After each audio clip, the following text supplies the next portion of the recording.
But when you graduated, the original Hampshire was there. Right. And then it was redone after it was flooded once. And after it was flooded the second time. And they built, I mean, it's a little farther up there. Help member law enforcement agencies afford the cost of qualified third-party. They're probably cracking down on the fraternity house. Policy review, implementation, and agency-wide training. Well, yeah, I mean, they obviously had to do something. I spent 2 weeks in Mayflower, and that was that. That's what I was on. You get $22.50 Stephanie was in Mayflower at the beginning, when did she first start? year. So, 90, or you, that's all I'm trying to ask. So you're- but it flooded before she got in there. And so they were sending I'm gonna try. residents to stay in tackle homes and everything else. So she was in the home of one of the vice presidents with the name of Ann Rhodes, if you remember her. I would She like and how we Jennifer couldn't use the parking garage at Mayflower sit on. What? We couldn't use the parking garage. Oh, It wasn't stable enough to use the parking garage, but the building was built on the parking garage, so. That's what I don't understand right Is it now. the area there? I don't know, she got back in. Couldn't come up with a salary. 2 weeks I couldn't get a roommate, so I ended up staying with a baseball player, To the right of the headline? south of Mall. It's right in my own salary, it doesn't matter. That's what I thought it was. A lot of Across the parking lot. That's a reply. Maybe on the screen. The only thing, we moved the assistant. Well, like I was saying, We haven't had that. I wouldn't mind living there. I liked it then, I don't know what I can deal with now. I think you ought It's a lot different now. I'm not sure, Coralville is not growing, I would say. I live in Coralville, I'm a senior. I honestly don't know what. It's exploded. Yeah. It's unbelievable. Matt and Stephanie now live west of West High School, up near, what's called the So we're not burning. Galway Hills. And that's just, They need to take some. it's been, you wouldn't believe. Yeah, none of that stuff in Coralville passed Hy-Vee really. No, how do you do that? My direction. Yeah, and it goes, yeah. That village that's out there with the shopping and the restaurants and apartments. Yeah, I mean, I It think. is. Of course, Coral Ridge, it was built after. And all the stuff north of the interstate. All there was out there was the Inlet Hotel. I don't know, there were a lot of hotels along that strip. I'm not saying about maybe. No, along the interstate, on the north side of the interstate, there was the And every week. hotel that'd been there for years. That's Yes, Highlander, They need out there where, to pull some weeks. Steve, what's his name, was killed, basketball player, Yeah. was out in there, I think when he hit a snowflake. Yeah, that was kind of northeast, on the northeast edge. Oh, I guess. I don't John's get gonna there be a very few often, minutes I- late, so. I'd be lost. All right, we'll call the meeting to order. I want to thank everybody for coming and join us in the pledge. I pledge allegiance to the flag of the United States of America and to the republic for which it stands, one nation, under God, indivisible, with liberty and justice for all.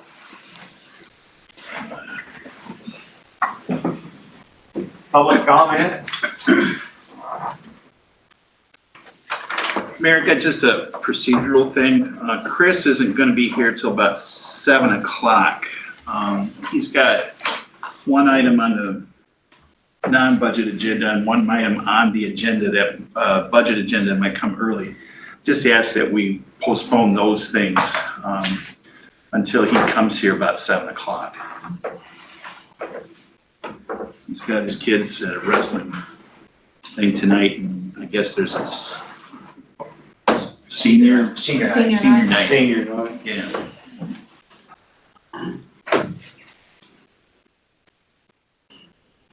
Acknowledge resignation for Nathan Johnson.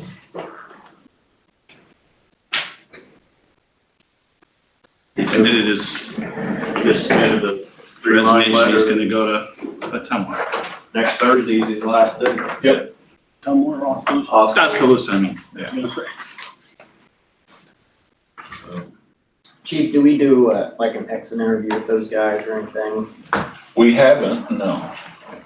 Should we, not that we wanna see people leave, but I think it'd be a good idea to put something together maybe, and so we could get a better understanding why they left. Was it a pay issue? Was it just a normal family issue when you get closer to family or? Okay. Because that's a good time for people to actually maybe be a little bit more open, Right. you know? Yeah, do you have something? I suppose I can help put some questions together, and I'm not looking for nothing. I mean, like I said, I don't think it needs to be nothing long. Okay. Why are you leaving? What do you see that maybe we could improve on as a police force? Like I said, sometimes people aren't always open when they're still employed. Honest answer. Yeah. Yeah, no, that's fine. I recommend we, probably, I know Sandy's not here, we gotta put something together, it's kind of the HR function too, in case they wanted to say something neutral, not saying they are gonna say something about the chief, but just keep him out of it and have them. Yeah. Probably a good idea. We can talk to Sandy when she gets back Monday and. Sure. His last day, Thursday, next Thursday, And if you don't catch him, that's not a big deal, but his last day. I don't think it's bad. Next Thursday. Okay. Generally speaking, we kind of know why he's leaving. Right, Or but what can he we, said. We might have some more input. can we learn other Yeah. things? That's a generally, We need a motion to acknowledge. Move to there's, approve, whatever. we can say no. Yeah. I have. I have Did you voted good though, no. did it? There's, I didn't do any good. I have voted no. it is acknowledgement, it doesn't mean you have to vote. We don't need to do any type of a. No. Okay, if we don't, then we don't. Acknowledge retirement letter from Dennis Harper. The only thing to say about that is Dennis is gracious enough to give us a lot of advance warning about his intended retirement, given his time off that he has stacked up while he's going to retire in April. His actual last day of work will be March 29th.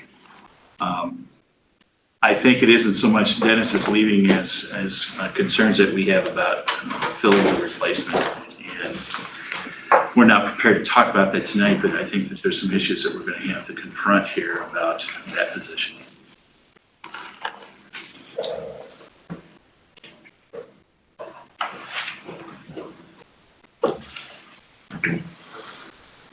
Do we do exit interviews? We will. Well, We'll get one together. That's a good idea, though, I do like that idea.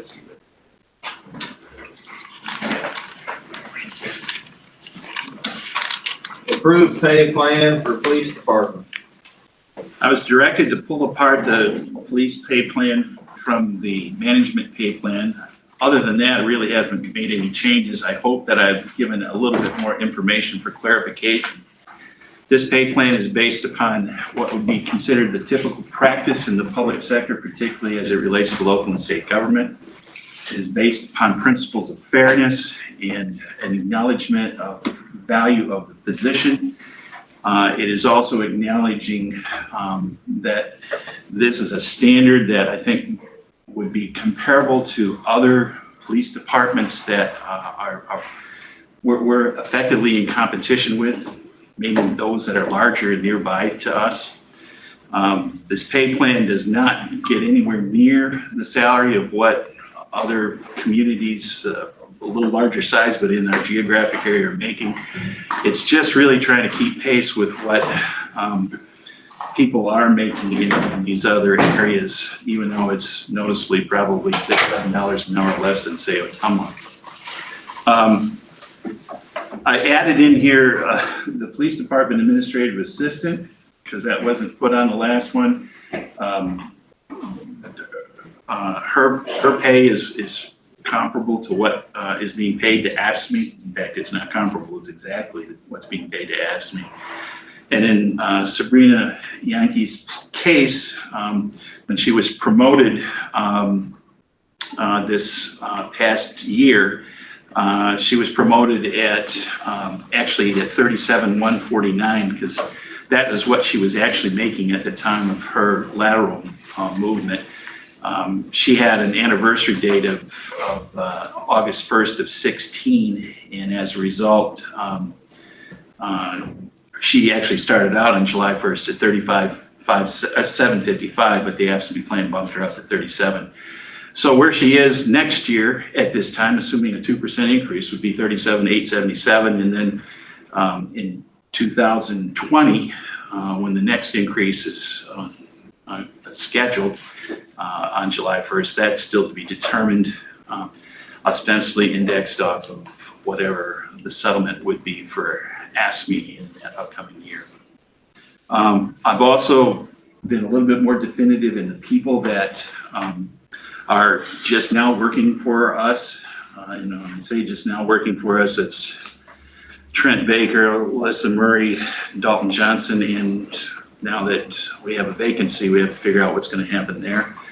These jobs, and you see what their starting salaries are. This is the main reason why we're looking at trying to evolve a more competitive pay plan, because these starting salaries are significantly low. And that's probably as much as the sticker shock as anything when we look at this, to try and get these positions into an area that probably would be considered competitive. Most of the increases that you see here are going to be based upon the significance of this adjustment, this one-time adjustment for anybody who comes on board. That's why it's phased in over a 2-year period of time. In other words, if we were to just put this all together and say, we're going to start this on July 1st, instead of somebody going from, like in Trent's case, 37,340 to 52,000, we're looking at just to go halfway between there, which is the 43,933. Now understand that when I say in this third column, new plan with a 2% COLA and 50% phase-in, that's effective on July of 1st of 19. That does not imply that there's something going on with their actual status when it comes to the time for their advancement due to a promotion date, or in other people's cases, their anniversary date. In this particular case, their promotion date. The promotion date is going to be predicated on when they complete the academy graduation. The difference up the scale once you get past the academy graduation is a 3% gap. Each step is a 3% gap that is comparable to the other pay plan that we have. In fact, it is the same as the other pay plan that we have. And then when people advance up the steps, they advance 3%. Plus 2. I'm just going to talk about that, Mayor. That means that this is what the steps go. Now, the buying power of this pay plan is not fixed, as it is with anybody else in the public sector. When you add a 2% inflation adjustment that you do every year, it's not like you're getting more money, you're trying to keep even. So in other words, if you froze the plan, as the mayor has suggested, what would happen is that you would have a huge gap by the end of year 4. You'd have 2% ostensibly not added to the pay plan, compounded over a 4-year period of time. In other words, the 55,211 that would be at top of scale in July 1st of 2020 without a COLA adjustment, 4 years later would be less money. Even though the dollar amount would be the same, the value of that dollar would shrink. That's the problem that we have with the existing pay plan right now. We've had a pay plan that effectively doesn't take into account the steps in between for a lot of the employees. Although, how you get to the top of the steps is a whole different story. The current pay plan fixes somebody at 90% if in fact somebody can't get to the next step above there because somebody's already at the top step. They're locked in there. They get the 2%, but they never get to advance.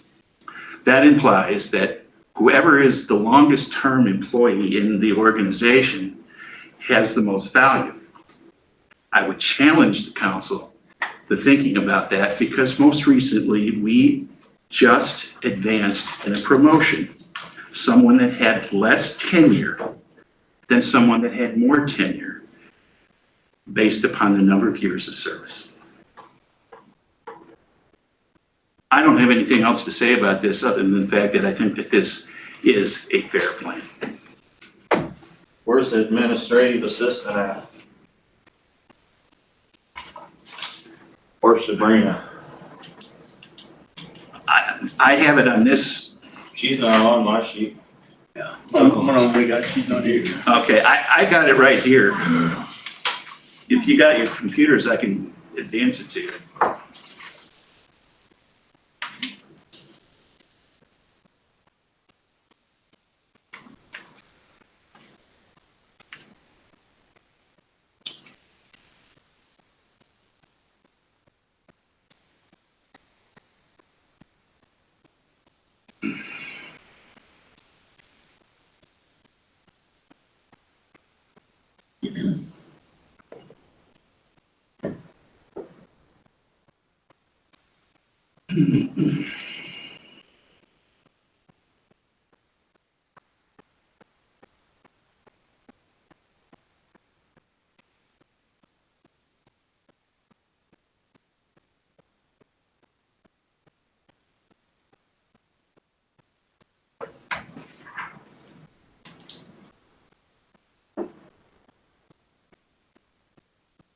I just don't like the fact that you don't get acknowledged at all for longevity or staying with the organization.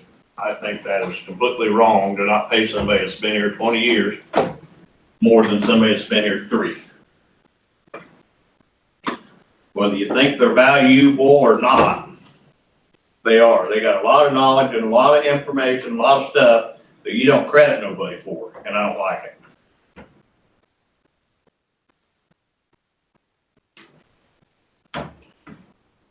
We're not a training spot. We're trying to keep people here. That's why we're raising our wages. When you don't acknowledge anybody or that they've been here longer, that they're more valuable to you, why would they stay?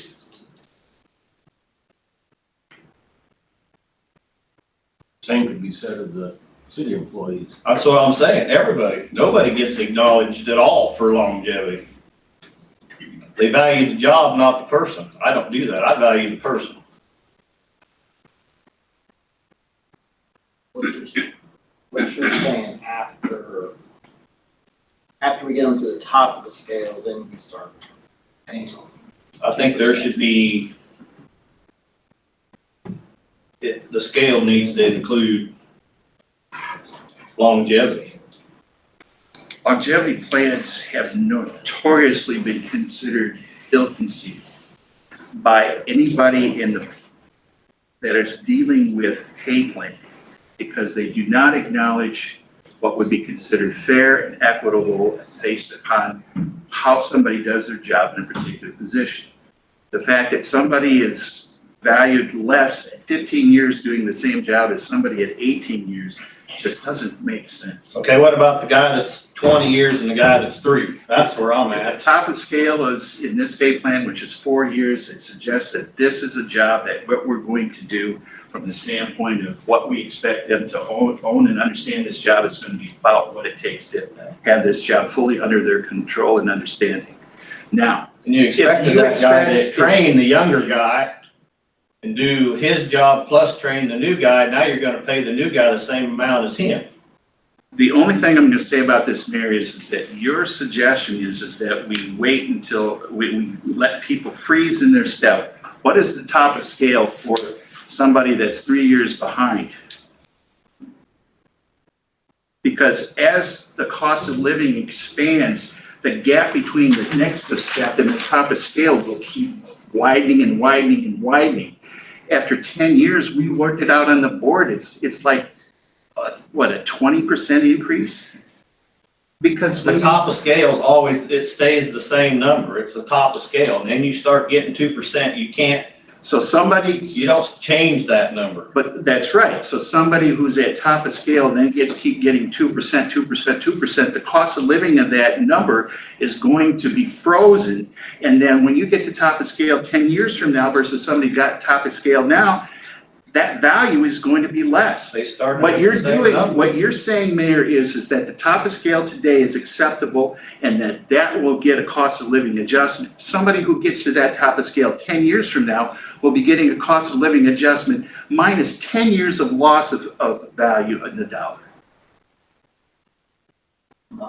They're getting a $20,000 raise in 2 years.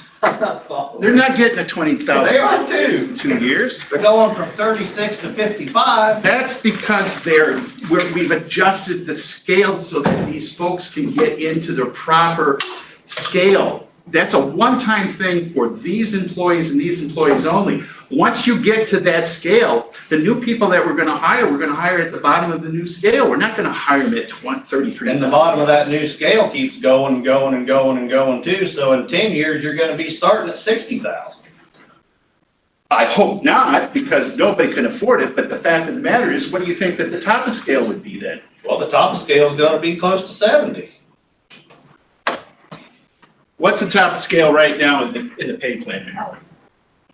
For an officer, it's 55 to 11. Okay, we gotta get it set up here. 55 to 11, right?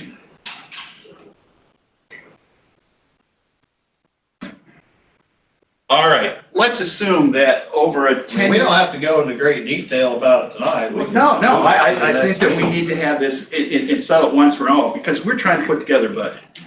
So, Danny, I want you to take What I'm 55 talking about. 55 to 11, 55 to 11, I want you to multiply that by 1.02 10 times. 1, 2, 3, 4, 5, 6, 7, 8, 9, 10.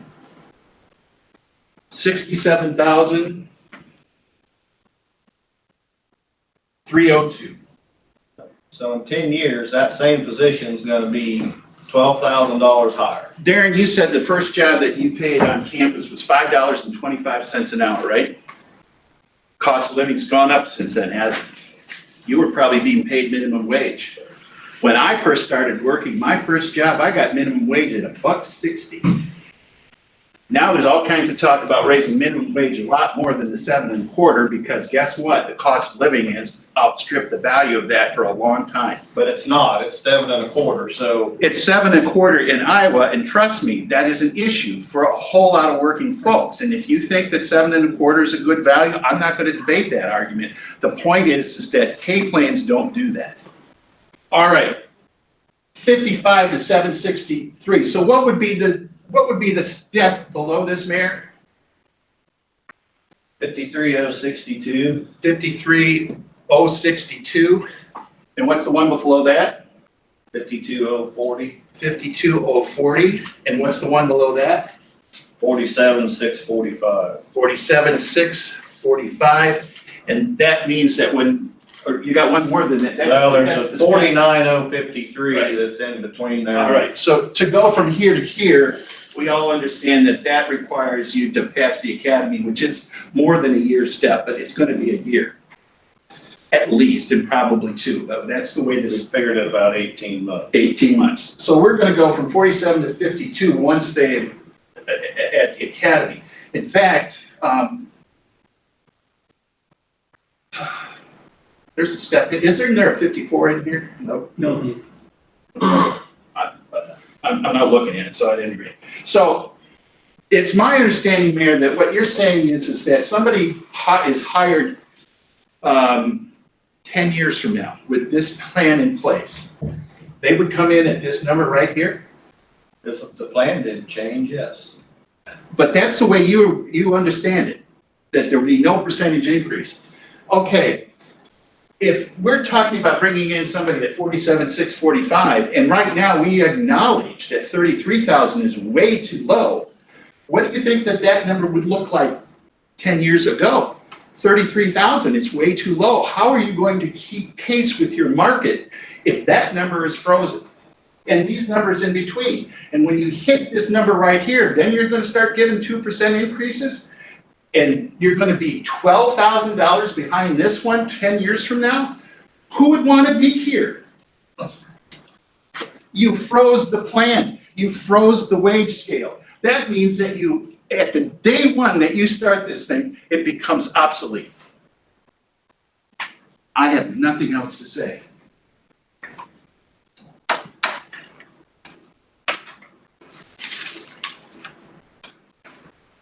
Haven't done anything with the one we had for 15 years. And that's been a problem, isn't it? Why are we doing this otherwise?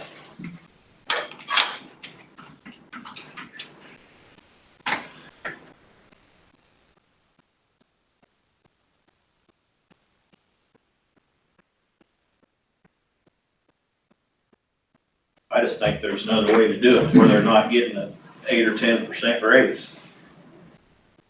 The only people that are getting an 8 or 10% raise are the people who are in the plan right now that we would get to that point.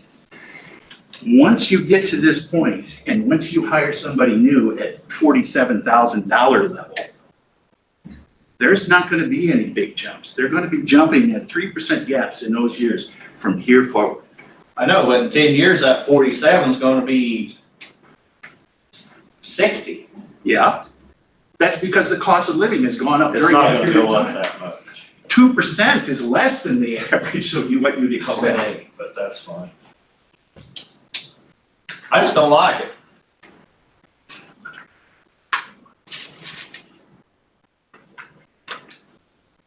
My opinion, I got that right. We all have opinions, good opinions and bad ones. Depends on how you perceive it. We gotta pay the bill. And we also have to protect the people and hire people to do that. Not saying we don't. I'm not saying, I've advocated the pay increase. I just don't like the way we're going about it. It's not how we had, the committee wanted to do it. Let's back up. I haven't been to a committee meeting for 2 months. Has there been a committee The meeting? last committee meeting we had, we was talking about dollar amounts. We also talked about 2%. After a certain point. How long we had the current pay plan?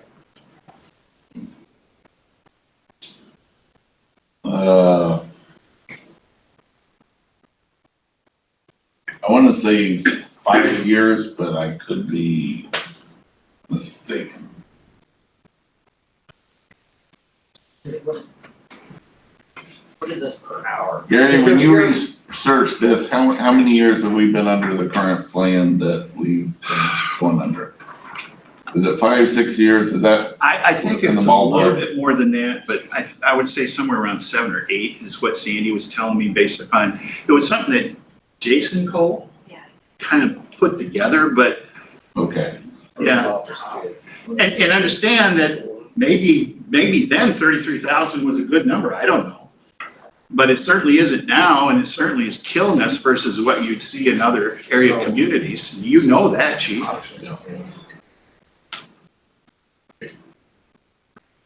They're actually at 2201 right now. 2201 is the top of scale, that's right. Scale right now. And we don't have any officers now that are top of scale.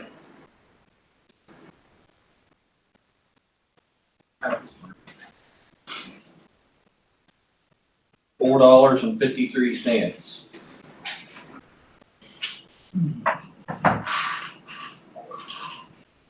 What is it you're proposing, Dan, just for a comparison? I want to, like he said, I'd like to have a number and just freeze it. Or figure out some way to compensate the people that's been here longer. That's my biggest thing. Freeze it for how long? I mean, you gotta get your 2 years in before you start getting your 2%? What he was saying is you go to top of scale before you get to 2%. Top of scale's taking 4 years. I want to figure out some way that the person that's been here longer Well, I'm not sure gets paid more. Okay, I'm not sure myself that I would, and this was a problem I also had with the city. I don't like the idea of topping the scale out in 2 years or 4 years. String it out for 10. Well, Okay, what would be your starting? I don't- How wide? there isn't no top, we have no top of scale, Well, nowhere. I see both ends of this, and I see where both of you are coming from. And from Dan and I's perspective in the private sector, you don't give a 2% raise every year. Right. And I understand that, Darren, and I think that the thing about this is that in the private sector, particularly with whoever you work with, you don't tell anybody who else is making, and you try not to. And another thing about what's in the private sector is that you have all the discretion in the world to give one person more money and one person less, and that's just the way it is. In the public sector, it's all about the fairness that you try to obtain and achieve, particularly in a unionized environment. That's why these pay plans are put into place to begin with. The other thing is that there's a lot of advantages that the public sector doesn't have that the private sector does, including the discretion of giving bonuses, giving one-time pay adjustments. We don't do that in the public sector. It smacks of cronyism or at best favoritism, and you just can't do that. Well, like I said, I see both sides of it, but I think where Dan is especially struggling, and I see it is, you're already giving them a raise and you're giving them another 2% on top of that. So it acts like you're getting a raise on a raise. I'm not saying the scale don't need to slide, but to stay the 2%, but don't add the 2% to their increase. Let's address your concern directly, Darren. If in fact we didn't try to phase this in over a 2-year period of time and we were to set up this scale, how would you do it? Well, to avoid the headache, I'd just do the one-time jump. So in other words, Then you don't have to worry about it. A raise on a raise, you jump it up the first year, the next year you start getting your 2%. But no, here's the thing though, I don't like that. So in other words, I just want to clarify this. So in other words, instead of giving halfway between what is currently be giving in the 47, you just take them straight to 47 right now. No phase in over a 2-year period of time. You just do it right now, a $12,000 increase. I'm trying to save the city a little money and take the pressure off of this a little bit. I know, but that's where adding the 2% to that, and then that is causing the. So if we don't do that and just start it right here and then the 2% keeps added every year, you're fine with it? You're more expensive, but that's what you want to do.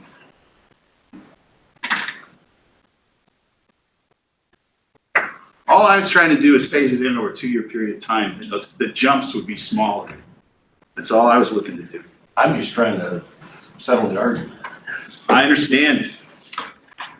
If you want to go ahead and do that, it's not my business. You look at it from the context of the plan And itself. I don't have any problem with Dan's thing either, is phasing it over 2 years and then starting the 2%. Then it falls behind, well, let's look at it in the context of. Here's the thing, Let's look at it in the it don't context. have to, you run your can leave number- the 2% in the plan, but you don't have to add it to their.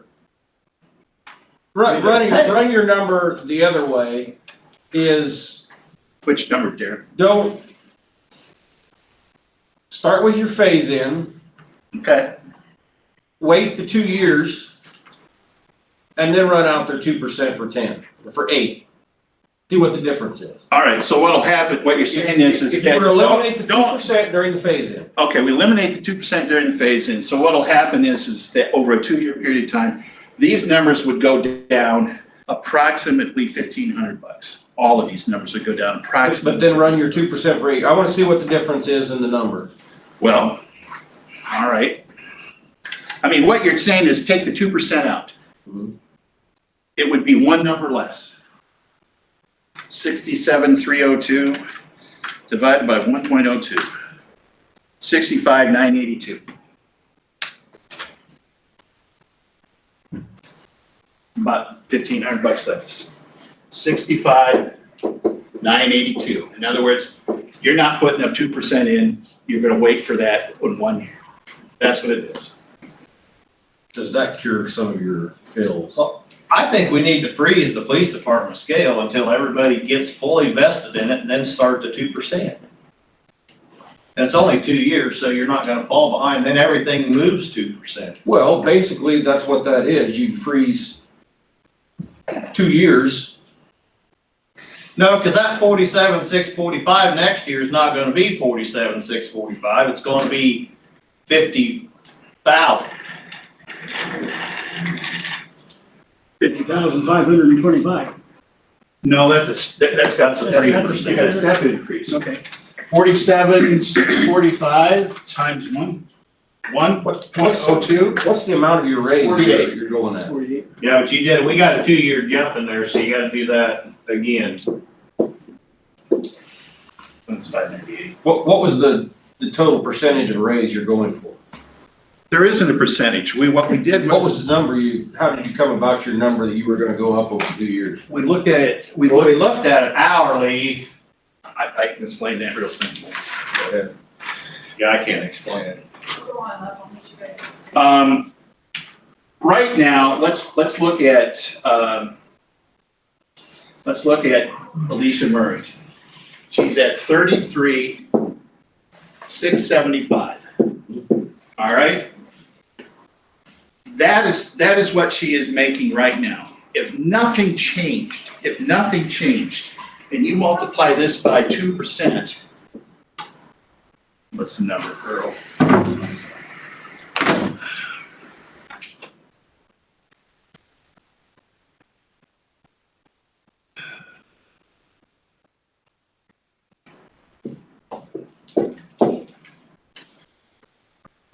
$34,348. 34,348. Okay. 34,348 is what she would make on July 1st of this year if we didn't change anything and just gave her that 2% that everybody else is, who's assumedly is being given. All right? The new pay plan calls for her salary at top of scale for that particular year at, what is it, Dan, 50,000? 52,040. 52,040, because she has a step increase there. But didn't I have isn't there a little header above that? Oh, 50,525, 50,525. I didn't know what that little number was. That little number is what it would be, If you've made the complete jump at once. yes, in that particular year. So these two numbers right here is what she gets right now is halfway between these two numbers. Effective the 1st of July of 19. Then, on her promotion day, which is what? Spring, it'll be next, Sometime in the spring, yeah. she'll get a step increase, but not a percent increase. I didn't think you got any increase until you passed the test. That is, I'm not saying that it would be the case. She would get a step increase if she passed the test, I agree. I thought it took longer than that. This is what she would make if it was fully vested, and this is what she'll step to. So that's why, So everything hinges on the academy graduation, on the that's basically anniversary. from that. Their point on, anniversary that's date their- goes to promotion date now. And then the COLA, what you're talking about is the year when we do the budget. The COLA, Correct? the COLA occurs to the plan, not to the person, and it occurs every July the 1st. Okay, so now, So she's gonna go from 33,000 to 43,000 in 1 year. So why can't you freeze the plan for the ones that are already in it until they're vested? fully, what would he Because use? what was the step you took to get from 34 to 50? Add them together and divide by 2. That's 50%. But how did you come to that 55-25 number? That would be if she was fully, No, I don't have a copy. that's Yeah, here. I see it, but I don't see how you arrived at that number.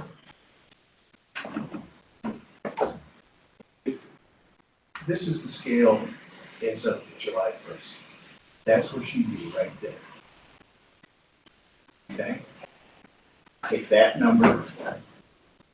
She take that number and that number, and we got to divide by 2. I understand that, but I want to know that your calculation to know that that's where you were headed. What did we do? Did we do like a $5 an hour increase or 4.5 Yeah, or something? that's what I we wanted. come with these numbers? No, we just put them in between some other pay plans. I want to know You wanted to know how we got to that point. exactly. Okay, how we got to that point. The understanding I had from all you all was that we wanted to get it into a dollar range, a $1 per hour range that's effectively about 25, 26 bucks at top of scale. What is? 26.54 is top of scale. 26.54 is top of scale. And then we worked it back from there, from as far as existing pay plan is concerned, at top of scale. We also recognize that this pay plan, the existing pay plan is woefully undervalued starting pay. So what we did is that we established top of scale and worked it backwards, 3% per step. So, And the mayor came in when we talked about this and said, look, really what the driving force on getting someone who works for the city's police department is passage of the academy. So we added another step that actually was 2 steps behind the 3%. There's actually 6 steps, 6% between 47 and 52. And the idea there was we were going to give the promotion a double step increase, recognizing it's going to be 15, 18 months before they get it. So that the promotion date is where the indexing, advancing through the plan occurs after. And that also is a bigger jump to to motivate them to do the good performance so they get to the, so they get to the academy, get it done.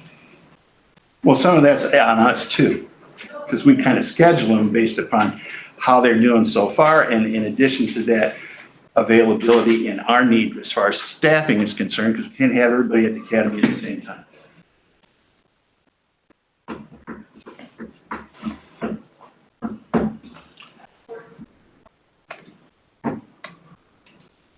I'd just like to see it froze for 2 years until everybody gets fully into the new pay plan and then start moving it from there. okay, so if you didn't do any 2% raises the first 2 years, your number would be 55-25 instead of 55-11? Is that right, or am I No, going off track?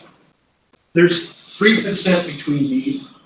There's 3% between these, but these will all be frozen. So what that means is that about $3,000, $2,800 would not be added to any of these salaries. And when you get to the top of scale,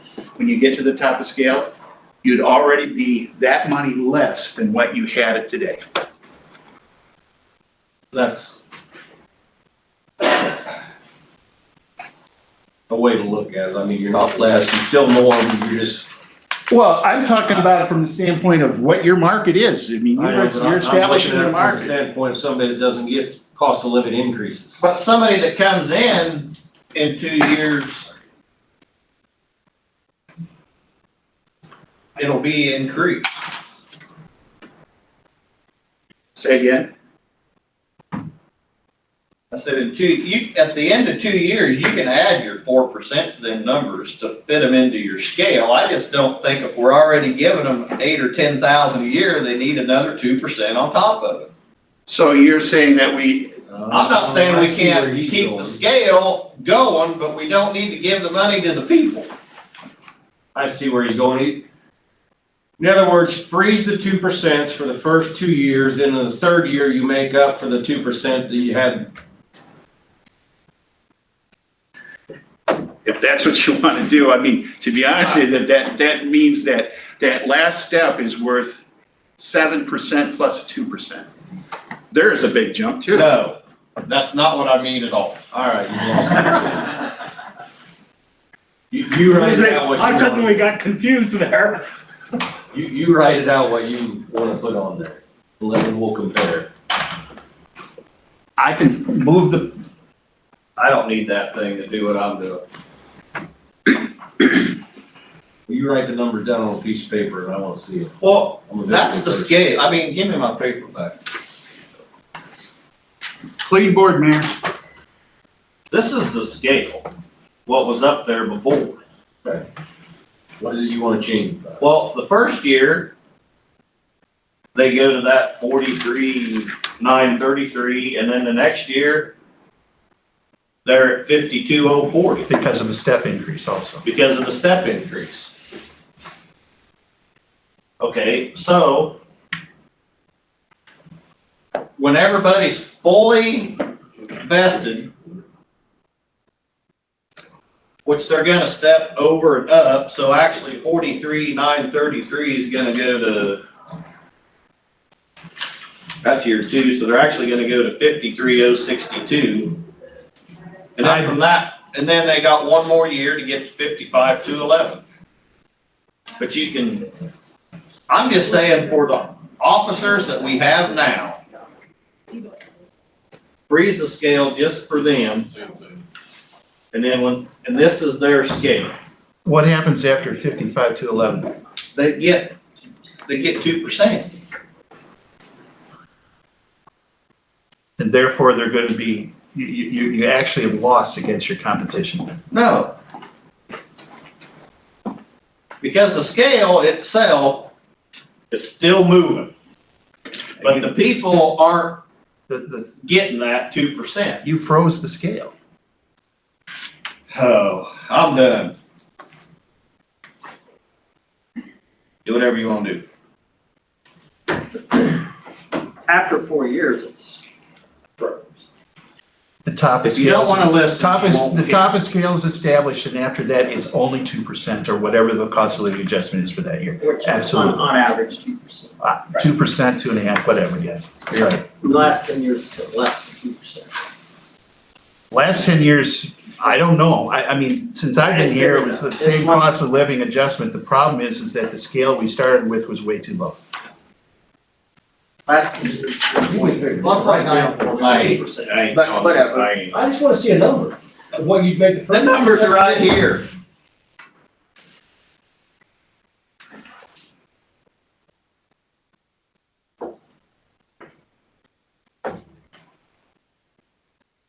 When you're giving somebody $10,000 raise, you don't add 2% to it. I don't have a care. problem with that. Well, everybody else seems to. But there's not a $10,000 raise in 1 year. Going from 33 to 43, in my book, that's 10,000. Okay, I understand what you're saying in that regard. But nobody is making the 33 because they haven't shown up yet to make that number. They're now looking at step. They're making 33 right now. Okay, do you think 33,000 makes sense? I don't care what makes sense. What I'm saying is we're giving them a $10,000 raise 1 year and another 10,000 the next year. I don't think we need to add 4% on top of it. We pay administrative assistants more than $33,000 a year. You don't think that's fair?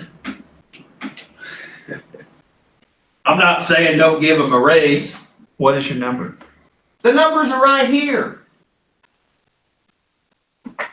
Okay, so Get you're, rid of the 2% until they're fully vested into the plan. okay, so we get rid of the 2%, and when we get through a frozen plan, they get to the top of the scale. That plan that you got up there on the board, you had up there on the board, is the plan it's gonna be in 2 years. So you're not getting rid of 2%, you ain't even added to it yet. That's the plan. This is, Them are the numbers that are gonna be there in 2 years. that's what you're saying? Yep. Okay, so that means that you're gonna have, so this type of scale will be about $3,500 less than what? No, because don't add nothing to it. It's the top of scale in 2 years. I understand that. You don't have to add nothing to it. Do you think that the buying power of 55,000 in 2 years from now is gonna be the same? That's You what don't this get is it. all about. No, you don't get it.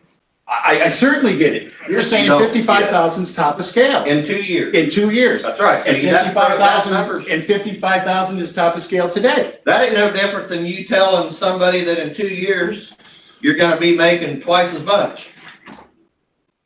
That's what they're gonna be making in 2 years. You're not gonna add 4% to it. So what's your step at the end of year one? They're all right here. Yeah, but it's got 2% in it. Get rid of the 2%. That's what I wanna know, what the number is. Is it, Here's the thing, this number right here in the last column, use them numbers. You're saying that's what it's gonna be. In Just don't talk about. use them numbers, split it in half and add that to what they're making now, and then they add the other half next year, and that's what they're gonna be making.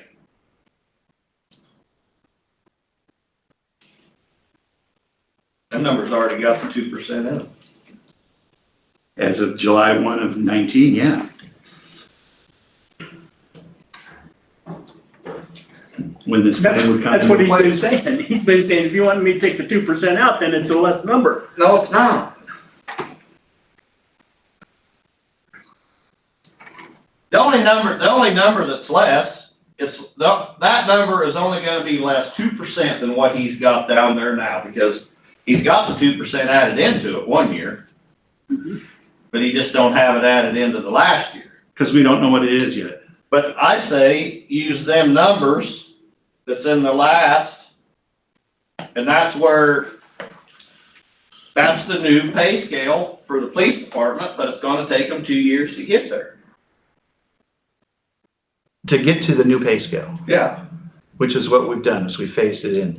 But you've added 2% on Because, top of the pay raise. well, the pay scale is on July 1st of 19, we put 2% into that pay scale based upon the other pay scales we have.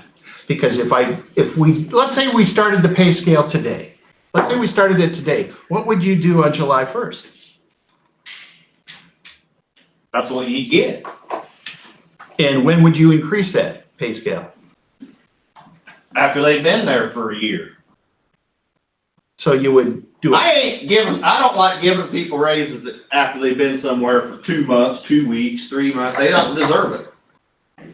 You don't just give somebody a raise on a certain date because it's a date. They gotta earn it. What is your alternative? I just told you what it was. So you want to freeze the pay scale? Yeah, that's the pay scale. That's the numbers. So somebody comes in at 47,645. And after about 5 years, they're at 55,241. What happens I'm after? only freezing it for the 2 years until we get the people we have to it. So in other And words, then start adding. 2% to all the steps. Yeah. Okay. So even in that context, and you want to look at this as in comparison to the assistant chief and the chief simultaneously, would you be saying the same thing to the assistant chief and the Yeah, chief? of the whole thing, the whole pay plan needs to be, this is what it will be. Okay. So chief is not going to be at top of scale in 2 years. Yeah, he'll be at 69,938. That's top scale. Okay, but there's not going to be a cost of living adjustment then. No, because he's getting a pretty good raise. so his 2% won't kick in until after 2 years?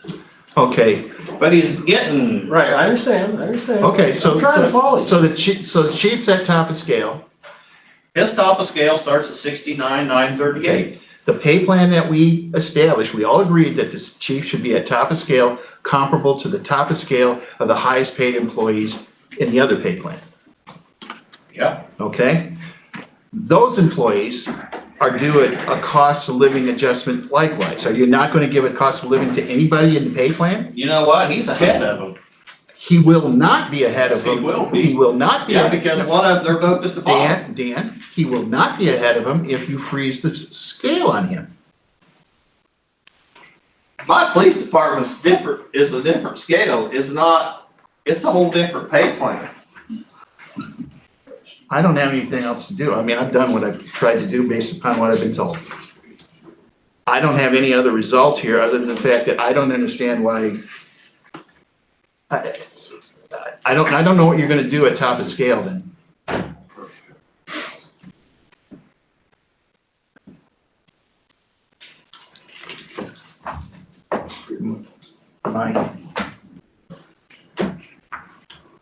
Mike, do you guys have pay plans? What's that? Do you have pay plans? No. Okay. We get a certain, So that's a compensation board. that you're right, so either we taking. get them or we don't. That's a compensation board. And then the supervisors. Yeah, there, But you have, there's no union there either, right? Not on the administrative side, there is out at the shop. that's different. On the mid, on the. I know they try to tie ours together for some reason. They should be more separate than they are.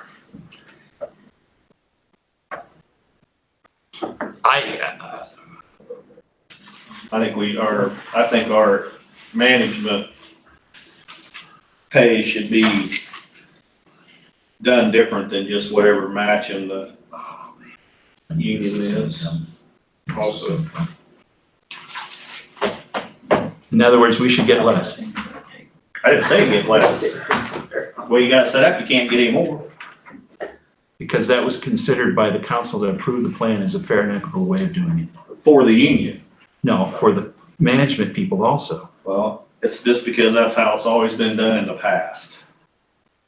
I can only yield to the council members that have been here. I don't think it's ever been done that way in the past.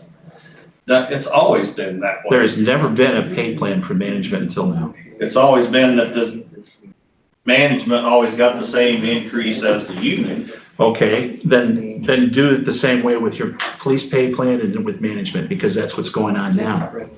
If you got a step increase in the union, you get a step increase and the 2%. And in fact, you gave more than that when we did some changes in the adjustment of that pay plan too. What pay plan? The new one that we negotiated. As in you mean me? The council approved it, Mayor.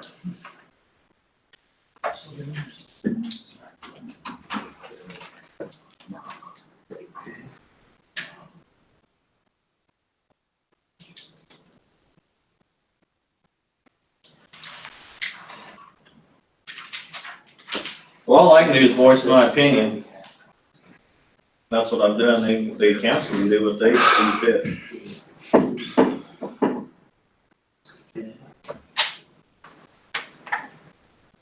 I don't remember whether I didn't like the pay plan.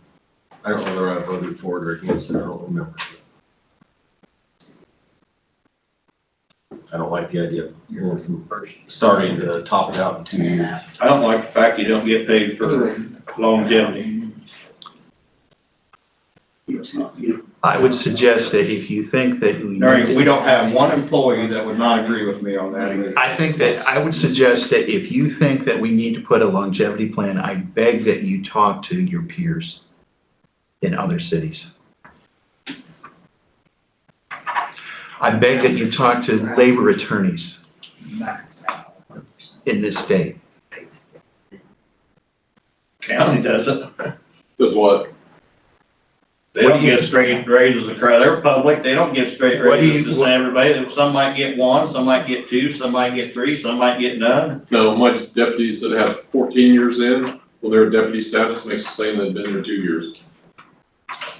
But the pay raises, the increases aren't the same straight across the board. Yes. My 3, they get 3, 8% money. But the supervisors might not give themselves three. That's correct. And That's an elected they official. are 3, you're right. Whatever you want to Yes, do, you're right. elected But what I'm officials. saying is everybody in the courthouse gets three, Yes, completely but across. that's not the same as what they give the guys out at the No, I shop. can't speak and for the that's shop, not that's the same because as that's they union give. based, that's union based, correct, Dan? Yes, we're. So it's not a straight across the board, it's what they fluctuated, because there's other county offices. It goes by department, not that not all county employees, department. Elected department heads are. And that's controlled by a process established by state statute. Right, and then the compensation, right, and then. Compensation board makes a recommendation They want to give. But you're right, Dan, and Mayor, you're on that, but the union, I can't speak for them, that's because it's the union But you guys don't necessarily get what the compensation board says. No, they could say 6, and we could get none. I mean, the supervisors can, like that. And yeah, it could work the other way. My compensation board could give 2. They could put it and give us 4, yeah. I don't want to get reelected. Well, that is true on elected officials, yes. All right, has anybody got anything else on the pay plan? I just want to say, I know you're talking about longevity on the union side is I guess they're rewarded and compensated for longevity through seniority. So the senior people have the bumping rights, have the, they have other privileges basically based on seniority. Now the pendulum switched a little bit because now with the new laws that kind of come out, that they have less kind of rights away because a lot of the union rights went away, but eventually that pendulum's going to swing back the other way. That's what it does. We always repeat history. And so that seniority will come back and be more effective when it comes back around. So I don't think we want to start changing too much stuff when it comes back around, you know what I'm saying? So kind of watch that. But seniority is basically the bumping and all the other. If you start putting in a longevity plan into the union, for instance, the new employees are gonna get a lot less money. They don't deserve as much. Wow.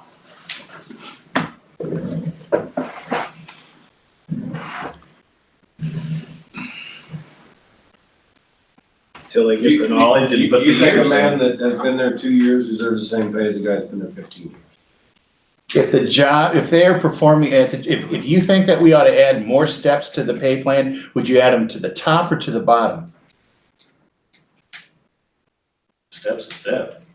No, it's where you put them. It makes a difference. Well, just like, and you said we okayed it. We were told we really didn't have any say in the pay plan that was initiated for the city because you guys had already been working on it, you had it set up and you. Yeah, that's right. The contract was negotiated before the council took off. So you can't hang that one on us because we didn't have any. say. Okay, so Darren. But what let's I'm talk about saying the is theory. your pay plan that you institute. And I told you this, I didn't have any problem with the top of the scale. So you would add more lines to the bottom. But you brought the bottom of the scale up over $2 an hour to start with. That's right. Because we were having trouble getting quality people. And you said that saved money. Well, not in my opinion, because I still don't believe you're gonna get any different person at 16 or at 18 than you were at 16. We'll find out, because right now we haven't hired anybody under the new plan You're gonna except get the for same admin. applicants. You're gonna get the same applicants at 18 that you got at 16. I think the real question here is if you want to add to the bottom of the scale, that's really not going to make a whole lot of financial difference. But So how many lines would you add? You want to add 2? Do you want to add 3? I think we had 7 or 8, and then you had one more after that, and there was about 7 or 8 that were every half year, because somehow that's what John Deere did 25 years ago. And we were giving anywhere from 3 to 4% increases every half year. Where's the logic of that? So we consolidated the bottom end. We recognized that the top of scale wasn't so much of a problem. We were hiring semi-skilled employees, generally speaking. We're saying that 2 years on the job, they should be able to do that job at top of scale and be what we need. But they can't all do that. my opinion would have probably been more like a 5-step plan with $1 a year difference. All right, well, regardless of how you gap it, I mean, you're saying a 5-step plan, and if we are talking about $1 difference, then we're talking about $18, $19 versus the 24 at top of scale or 23 at top of scale, depending on which one you're talking about. There's actually a third step here, and that is that leads get one more bump once they make lead. So the real point here is that you're talking about having them start out at around 19. Right now, they're starting out at about 21. I don't know if there's a whole lot of difference there. It's a difference to your employees that have more time on job. So then you're advocating longevity plans. You're not advocating for what the job is worth. When a guy tops out and another guy comes in 2 years, he tops out too, he doesn't feel appreciated for the the extra time, the extra knowledge he has when you don't have something stretched out. Well, we compensate other ways too, you know. We give 40 cents if they have a certification that's attached to their job on top of a lead position. We give a lot of money here that isn't just shown in the pay plan. So if you want to look at it in the context of straight steps, we actually have about a 4-step plan in AFSCME. I don't think that, I think that if you're really saying that these top of scale guys are saying, oh gee whiz, They are. I think the real question here is are they looking to just get more money because they've been here longer? There was no representation at the negotiation that the top of scale people were going to get any more than the standard. That was accepted at the bargaining table. They understood that. How many years did the people at the bargaining table have on? Oh, we had people that had 20 years on, we had people that had 10 years on, we had people that had 2 years on. It was a good mix. It was a big group, actually.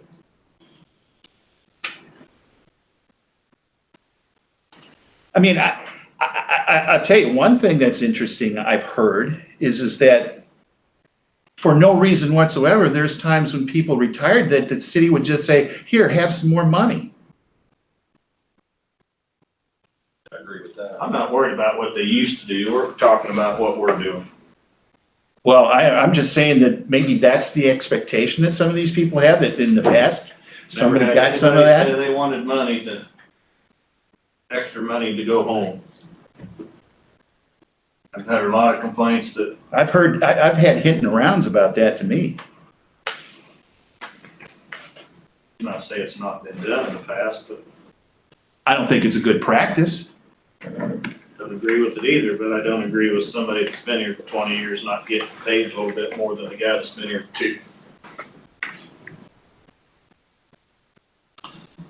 So where do you make the cut? Somebody after Just have 10, a- somebody after 15, what's the arbitrary number? I think you just, for every year of service, you give them a small percentage. Oh, my goodness. That's what teacher plans are trying to get away from.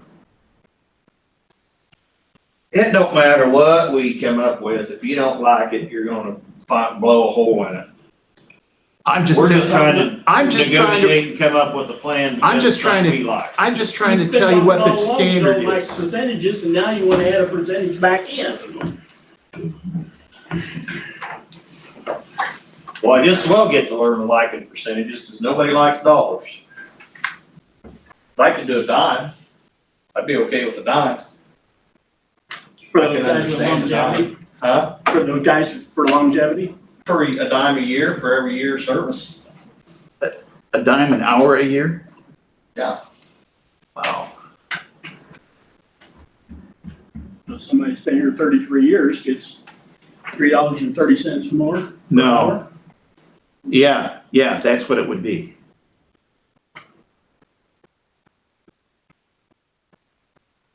That's a lot of money. That guy's give you a lot of his time. And that's a lot of money for just showing up. That guy's give you a lot of his time. And you He's think got that a lot of somebody that's knowledge been that here he's gonna 20 leave years is behind. just as good as somebody that's been here 15, or you think he's worth more? You get a dime a year. You just promoted somebody in the police department who had less tenure, and you're saying that he is worth less right now. Who are you talking about? Josh, or Zach. Zach. Zach, I didn't promote him. no, he's saying that we had 2 guys that had more years than Zach, but in my opinion, Zach was Promoted. promoted because he's a better off, I felt. He's a better officer. That So that has nothing to do with longevity. Oh, okay, the chief did it, but Mayor, you picked, the person that was picked was considered the better person, and it had nothing to do with their time on the job. That's the one thing that I don't like about a scheduled raise, is it gives everybody the same raise instead of. I don't know that that's a somebody very good analogy. When you get to top of scale, everybody gets just the top of scale. I realize that's the way it's done in this industry, but doesn't make me feel good. doesn't make me warm and fuzzy. I don't have a solution otherwise because that is the industry. How else am I supposed to I respond? understand. I said I see it from both sides.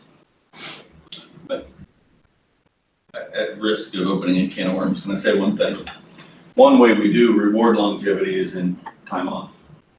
Yeah, You get a significant amount more time off when you're here longer. I mean, it does top out eventually, but it takes a long time for that to top out.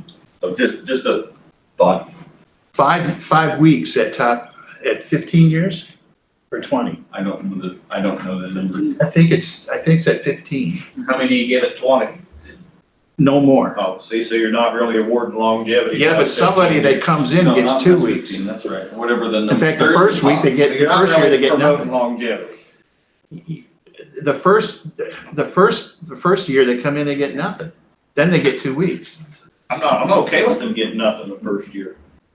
Or maybe we change that to 1 week the first year or whatever. But I mean, the point is I that, don't think they all get in. the point is that longevity does raise your vacation time. And it does give you bumping rights from the standpoint of when you can take the time off. But you shut that down at 15 years, so That's been shut down for 15 years for the last 25 years of this contract. call that longevity.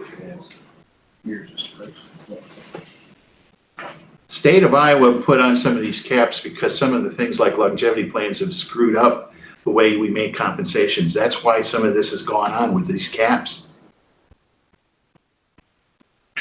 I'll make a motion, we table this and move on. I got one question. When are we gonna make this decision? Because we gotta put it in the Get budget. it over with. What are we voting on? The plan is presented.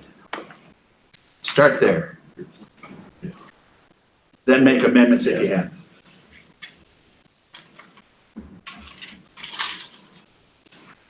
Have you seen it, John?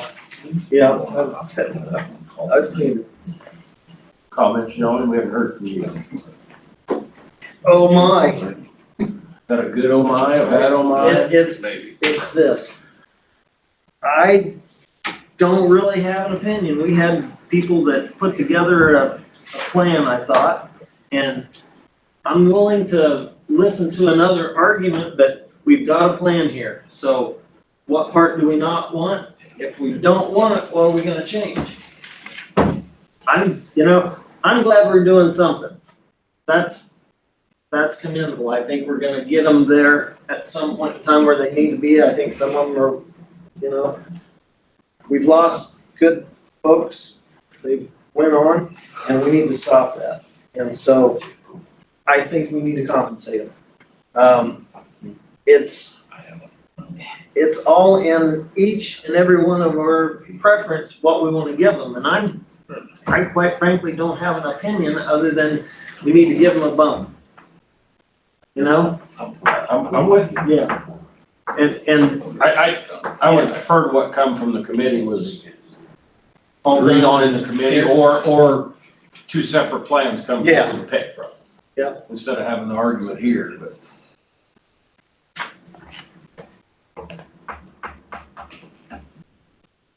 Feel like we're in DC. We feel the same way. Back to our city's county. Yeah, I kind of feel like Trump about right now, if you want to know the truth. let's take your hat off.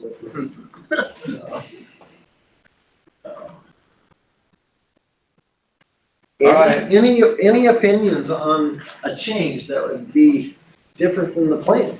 I mean, I'm just gonna ask everybody, what do you think, Scott? Do you have something that you think would make this? You were on this committee, weren't you, Scott? Yeah, and it was,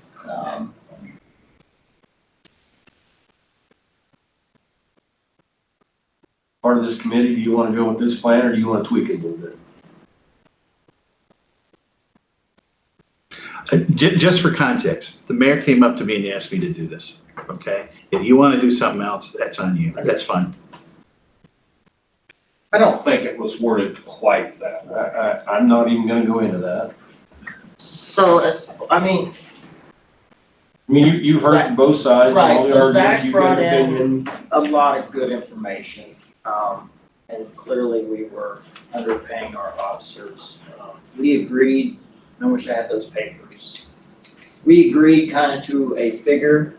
I don't remember us discussing any kind of a 2%, but I think we went top of the scale, but, We had an hourly scale kind Right. of figured out or looked at, but and it was in that discussion, we agreed that we need to have some sort of a promotional type deal that to push the officers to try to get to academy, finish the academy, and then hold them accountable to some degree that they had to either stay here or they had to pay back a certain percentage of the academy due to the expense. Do we have that in the Yes. agreement? Yeah. And I know I'm kind of going around. Yeah, I'm part of the You answer process. your question. Circling the barn. I am circling the barn a little bit. I just want to give you a little bit of history. So I'm going to give you my opinion here. And I feel that we ought to try to get, since our officers, I mean, the ones that we have listed here, looks like to me they're all within, they're all new they're hires. all under 18 months. We've got a new vacant position that we're gonna be filling soon, that this longevity plan is not really going to affect these individuals because they're all gonna be pretty much right together. With that said, I think that we should get them to top the scale and then go off the 2%. Do you mean go strictly with what we've got here in front of us, or No, well, do the whichever reins? one you're No- looking at, that's a. No 2% until we get to the 2 years? Till 2 years, yes. My opinion. Well, they'll Just, oh, the chief Might as well and. jump in the whole thing. So,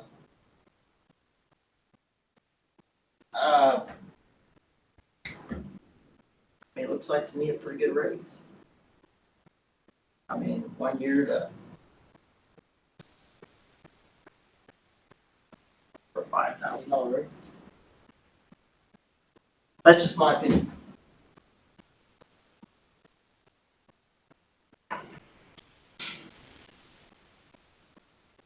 Comments, chief?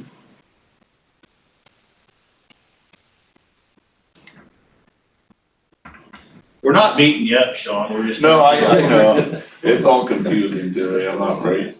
We're trying to make it. I know you guys are. I appreciate everybody working. I do.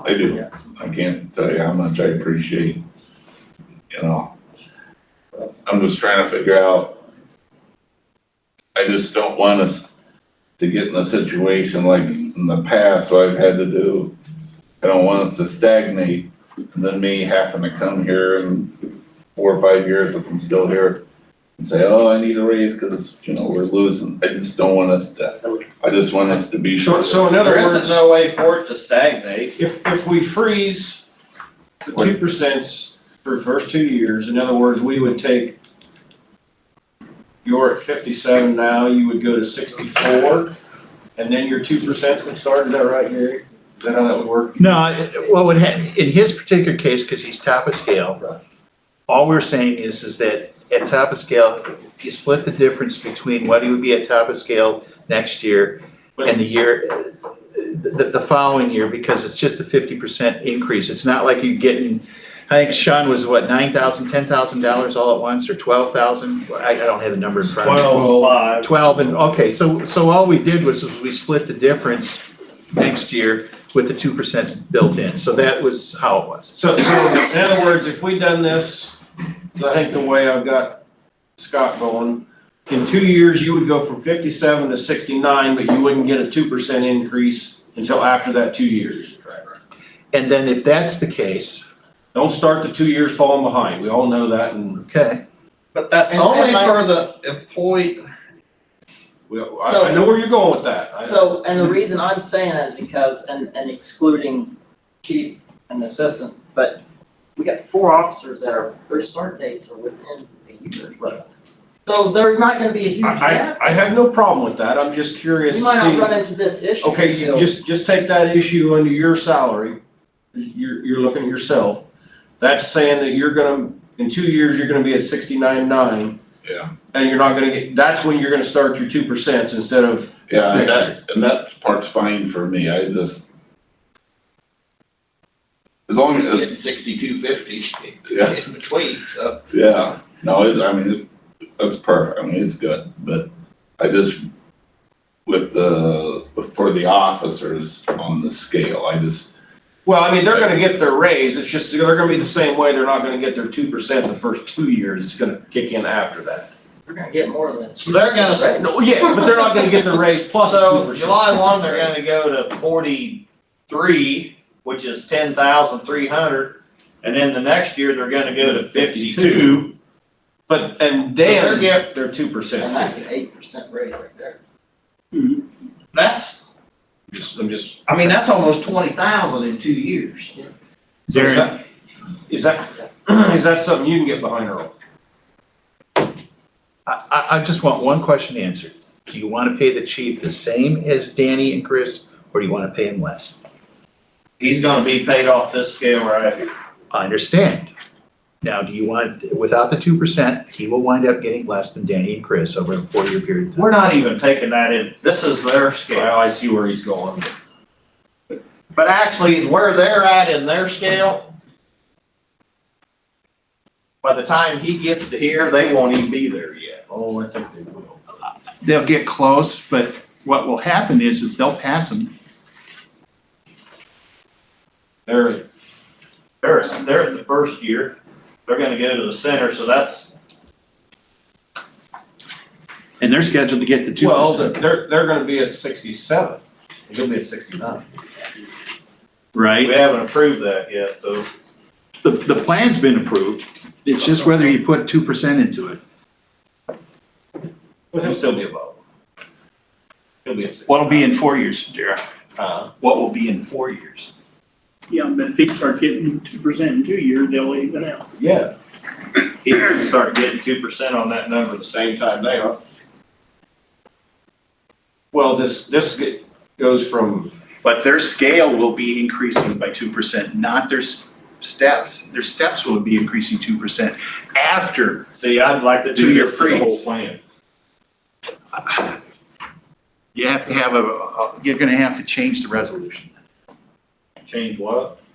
The resolution adopting the pay plan, you're gonna have to change that. We gotta adopt it every year. You have to adopt an increase every year. The pay plan's already cemented. well, nothing said, so we said we could change the resolution. You can change it, yeah. You're saying they're not gonna be at 67,901 in 2 years? They're gonna get an increase plus 2% too. I don't like that either. They will be here. He'll still be there. But then they're going up another step. And the fact is that the next year, this number will go up and this number will go up. This isn't just a 2%? No, because you're going a step. This one's got a 2% goal, okay? So this is a step increase with They get 3% plus 2. This one, I can call it TBD because we don't know what it is yet.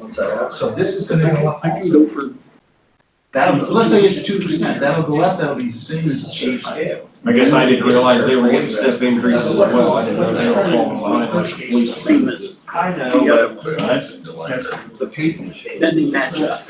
And in fact, when we put this together, we said, okay, Sean, it's gonna be, let's get there, this department is their own, as we phase it. And with that, it's only been assistant chief of the year, he's gonna go step up. His step up is at 60,000. Well, that's what's gonna, it helps And that next step, but it's a good time is the first step. just as it is for Danny. Because they're this one, right? I wanna make a motion. Attaboy. Okay, I wanna make a motion that we use the pay scale, that we freeze them at 2 years, and they get their 2% after the 2 years. I hope I'm wording that correct. I'll second that motion. Can I get one clarification? When we say the 2%, is that starting after July 1st under this plan or before?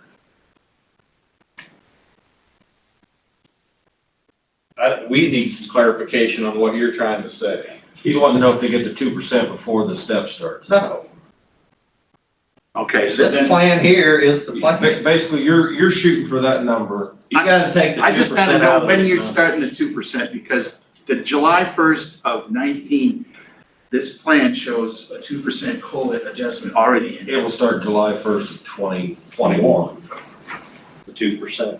Yes. Okay, but what is the base from which we start here? Is it the 2019 plan?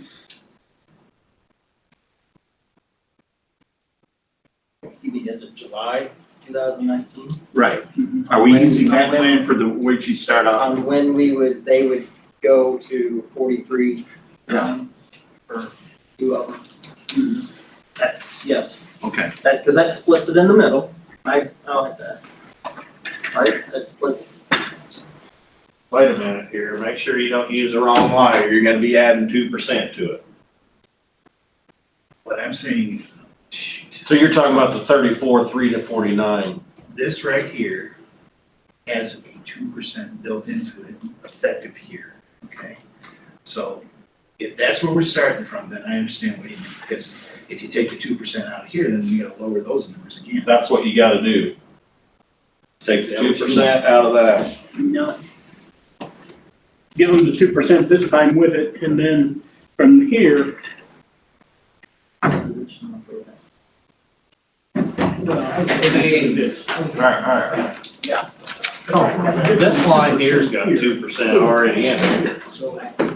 So if you use that one, you're only saving 2% one year. You start adding the 2% back there.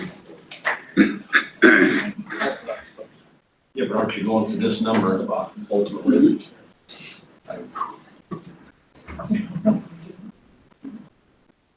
What I say is you take this number that's at the,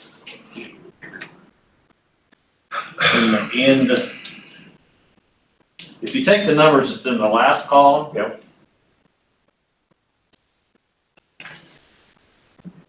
And you take the number they're making now, the first column, and you add the half of that number. Yep. To the first number. Yep. That's what they get paid in 19, and then they get paid this number that's in the last column in 2020. And then they start getting 2%. Is that what you're saying? I'm asking where you're starting In from. other words, you're gonna go But I from, think that's how you, you're gonna go. that would from- be correct. You're gonna go from 50, 525, minus 33, 675.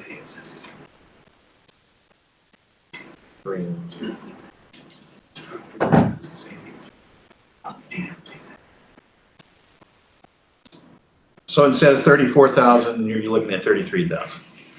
So you got a difference of 16,850. Divide by 2. That's 8,425. So your first year, you're gonna go from 33,675 plus. After the first year, you're gonna add 8,425, and you're gonna add another 8,425 the second year. To get to that frozen, And then after that, next year, you start your 2%. Right, Scott? All right on the board. yeah, go ahead. Here's what So that we can all agree. I'm using the chief for an example. All right, use the chief for example. What do you Okay, think? so he's starting at 50, he's at 57,470 Effective when? Right now. right now. All right, now, he's what? 57,470. All right, In 2 years, he's gonna be at 69,938. what is he gonna be on July 1st? He's gonna be, Of what year? 19. 57,470. no, that's what he's at now. Oh, okay, well, take 69. He's gonna be at 63,704. Take 69,938. All right, 7/1/20, what is it? 69,938. 69,938. All right. Now, do you want to do the same thing for everybody else in that context? What I took, the step increases, you're okay with the step increases, but you wanna do it this way. You took the current to the max. I took the current and the max, I divided it in half and added it to it. 57 and add 6238. 6234s, I added to each of those. Okay. Now we'll do the same thing for everybody Everyone else. else, basically you're taking this column minus this column, Okay. adding half the difference. Throws for 2 years, after 2 years, they start to. You're not minus a no column, you're just, yeah, you. So on 7/1/20, he gets that. There's gonna be no cost of living in At 7/1. 7/1/21, they start at 2%. $6,000 cost of living. And then when it comes time, we'll review the pay plan against the So city. what's the officer? Really? Yep. Because now we have a focus, we have a goal we're aiming at. Okay, now, Understand? on this agenda tonight is what we wanna do about the management pay plan. We might as well get on it right now. What do you wanna do? Let's finish this first. You just, Make a we need to finish the motion. So we got a motion on the floor to make the You just pay had the plan question. like on the board, is that? Yeah, what's the officers? The officers are gonna stop 55,211, so Minus you're gonna have them go through step plans here though. 33,675 equals a 21,536 divided by 2, 10,768. So 33,675 plus 10,768.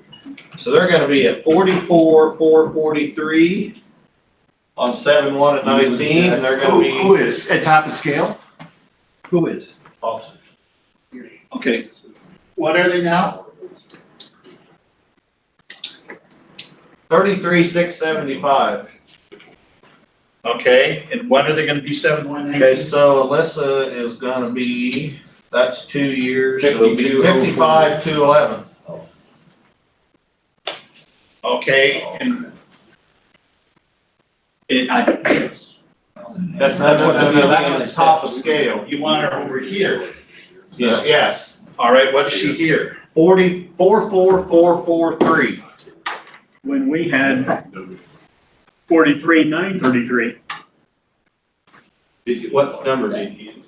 Well, see, if you You take. what can't she's come listed, across you can't come straight because across. in 2 years, she's gonna be She's at gonna year be- 4, so you gotta use that 55. No, she won't be at year 4 at 2 years, because it takes her 2 years to get through the academy. Oh, there we So have. she'll be at, The she'll chief's be was at easy year to do. 1. She'll be at year 1. So you gotta take, 50,525 you gotta take is half. your end number. 55,211 Am I right? is top of scale, right? Yes, Well, it but, won't be at top of scale then. right, she'll be at year 1 past the academy. So she'd be at 50,525 as your end number over there at 7/1/20. What number? 50,525. Isn't it up one more than that? though? Well, okay. No, she's No, it's 52,040. 52,040. Okay. Yeah, that's where I was talking. But that's not, It takes 2 more years after that to get to the 50. That's what you gotta use for to add to the half of this number this year, then you gotta move up and use 52,040. the mayor's right. Or the 53,062 for the half for the second year. That's right. And when she gets vested, she's gonna be at the 50, she'll be at the 55,211. Yeah, that's 2 years. 2 years after that.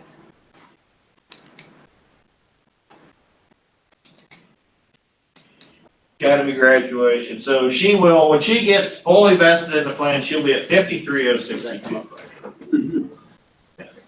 And then she goes 2 steps up. And then she got one more step to 55,211, and then she gets. Okay.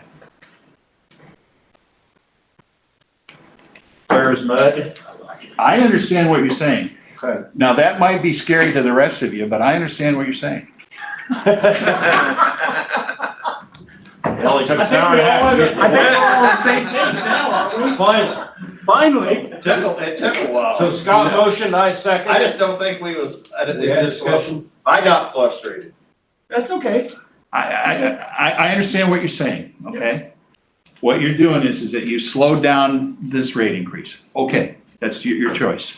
I'm just trying to do it from the standpoint of what would be considered rational with the rest of the But organization. from this point, once everybody gets fully vested, then your scale's gonna slide, like it was, then you're doing the 2% everywhere, and it's gonna start moving forward. What you've done here is you effectively have frozen For 2 years. the 2% for 2 For 2 years. years. But then you're gonna Then start, we're gonna slide then it. you're gonna start doing it.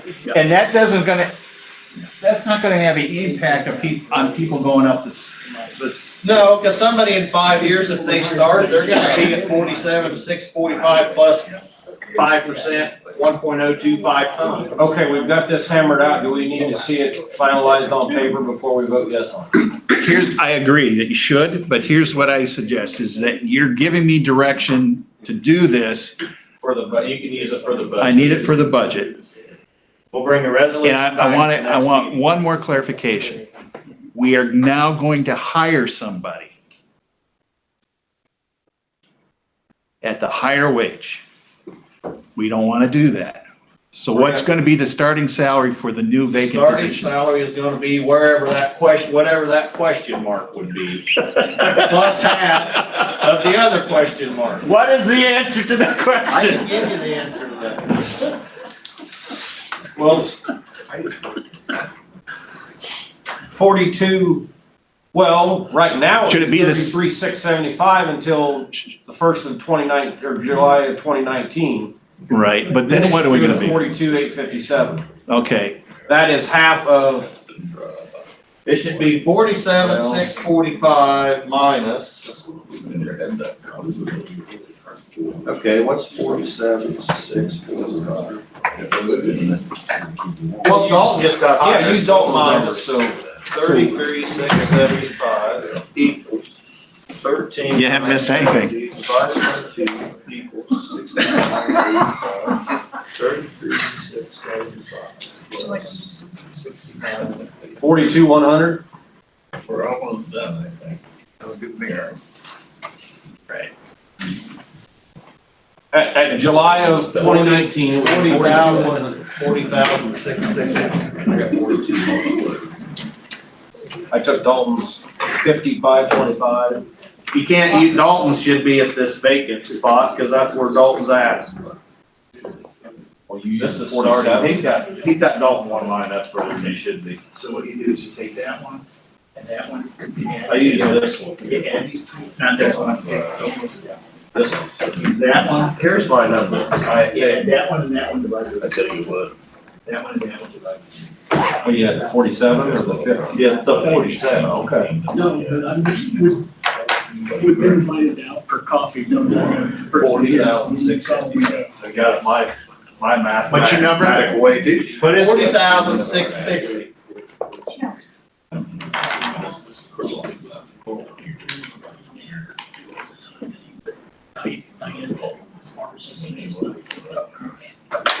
Okay. So we have an understanding? And now this is as of July, 1 of 20, or July of 2019, otherwise he's at 33,666. until then. That's the current budget. Okay. I have a full card for it. And then the next step would be 47,645. No, 55.25? No, it wouldn't be. it would be, yeah, he would be, because he won't be through the academy money. Right. We told me about his. All right. What is it, Dan? Just 47,645. I think we got them all figured out. Correct. Actually, he might be, because this is 7/1 of 20, he might make it, maybe not. So he might be to 55.5, but we gotta send Dalton first. So we got a year to send him, and then you're gonna, You're right about that. cause how are you gonna probably send Dalton in 8 or 9 months, and then if you hire another a new guy, the 18 to 20 month rotation? Yeah, Dalton, if everything goes all right, I think late summer, maybe As soon as August. Alyssa kinda gets back and. Yeah, Leslie gets back and then the new person and Unless we can get somebody with experience, then we'll worry Right. about the. Right, but I think Dalton, I think we kinda got paid for either late summer or. Okay, so you have direction to write this up, to use for the budget and bring back at the next meeting If for. you make the motion and approve it, yes. It's been motioned and seconded. And beat to death. All in favor, say aye. Aye. Opposed? Oh, thanks, everybody. Karen missed that. Huh? Karen missed it. I don't really think she missed much at all. Please don't go back and repeat. Just because she was gone for an hour, she really didn't miss anything. Next. Oh, we're on report.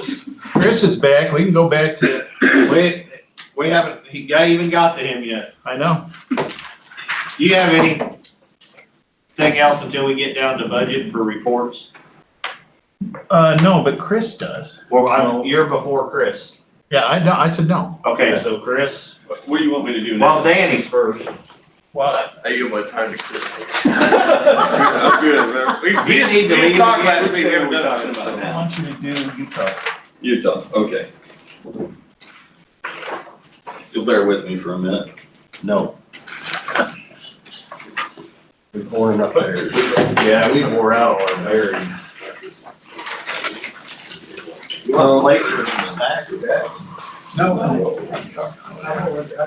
Just think, all that hammer, we finally got around to it.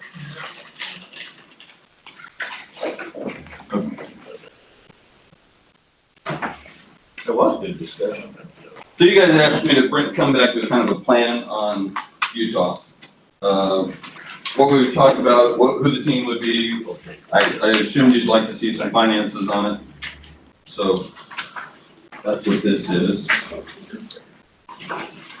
This is just, we're presenting you the information, decision can't be made tonight. No, but We need to I'm trying to have, understand whether or not I should spend time writing a grant request. right, because we bring it back to you formally for next week.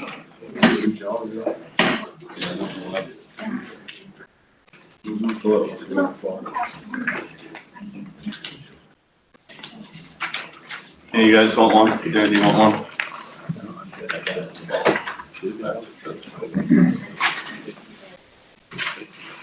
So in short, what we're talking about here is, we've talked about on-bill financing, inclusive financing for some time in terms of how can we, as a utility, invest in homes to make them more energy efficient.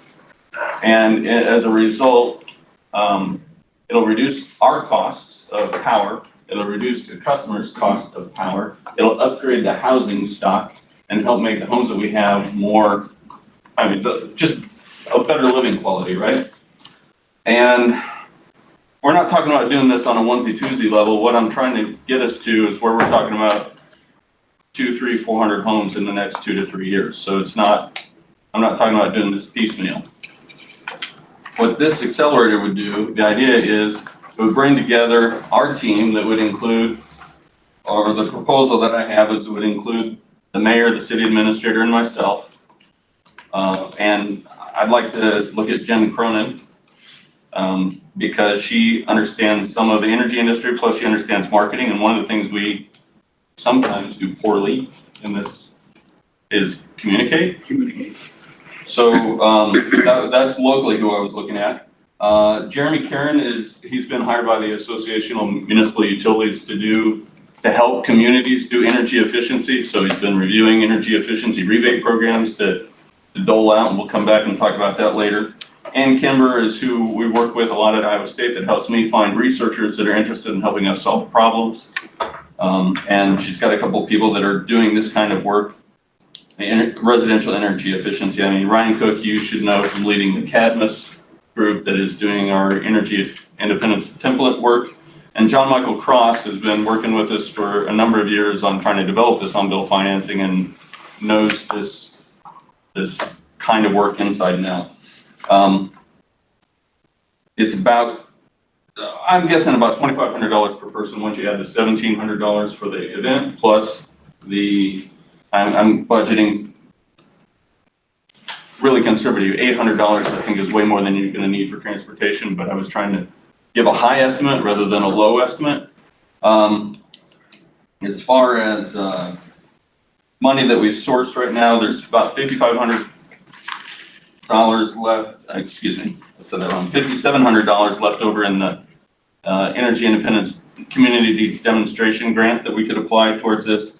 Cadmus will send Ryan, EESI will pay for John Michael Cook, ISU would pay for 50% of Ann Kimber. And I think there's others that I just haven't finalized getting numbers back from. Is room and board included in that 1,700? Yeah, that includes the event plus food and, yeah. So that 2,500 is way more than an all-in cost, I think, per person.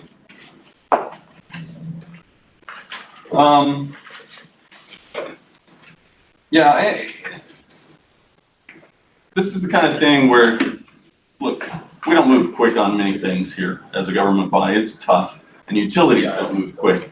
And what this does is it gives us an opportunity, one, to really focus together to try to put together a plan and solve a problem.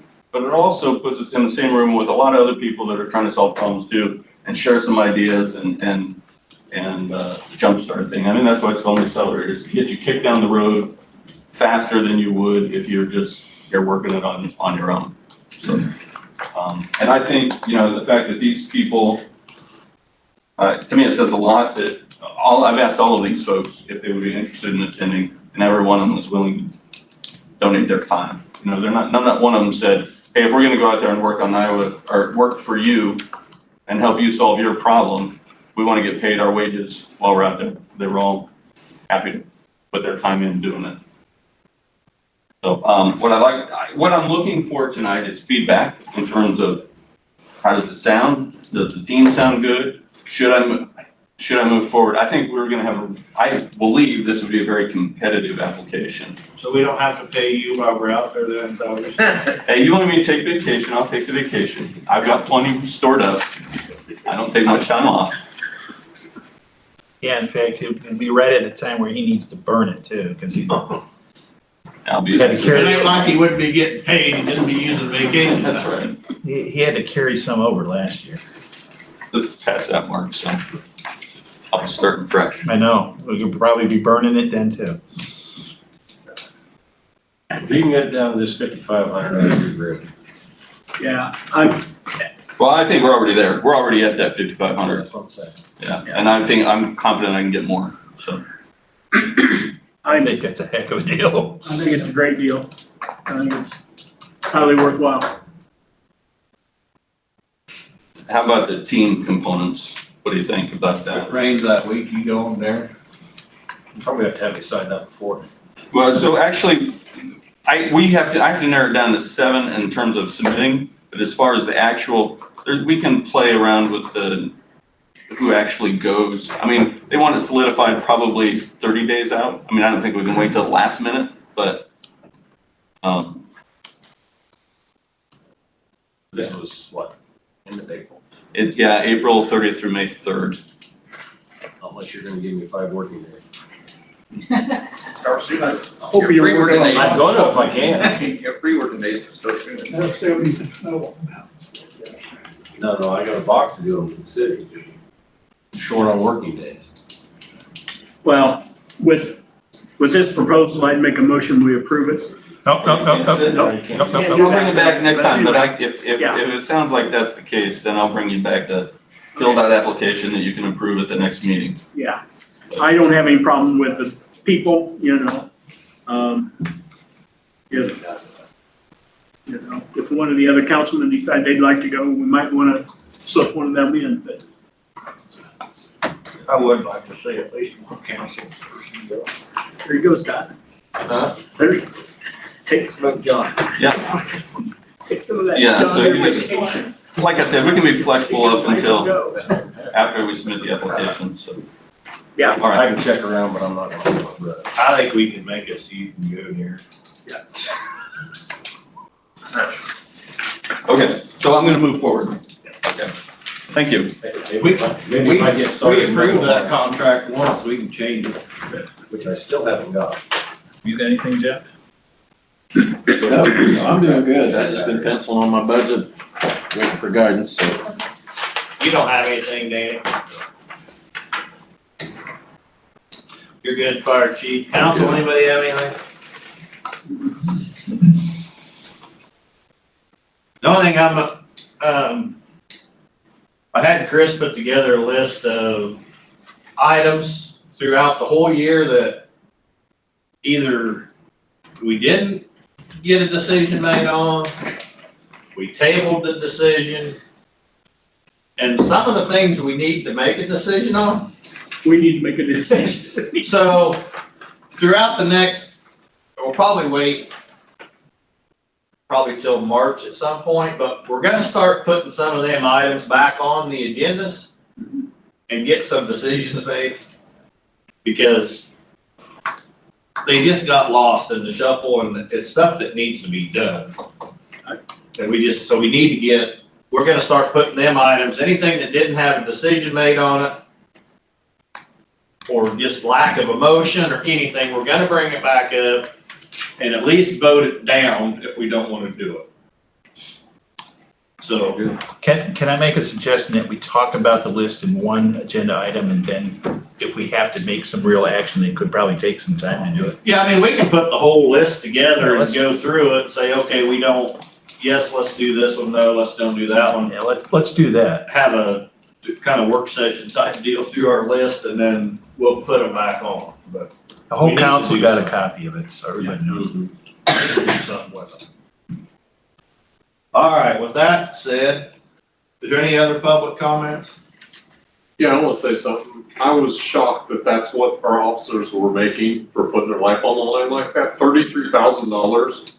And for Chief to be here, what's he been here, 20 years? I've lived here my whole life. Has he been here 20 years? 19. In a populous county of, what are we, 85 to 8,800, right? Somewhere around there. And that's all he made. That was shocking.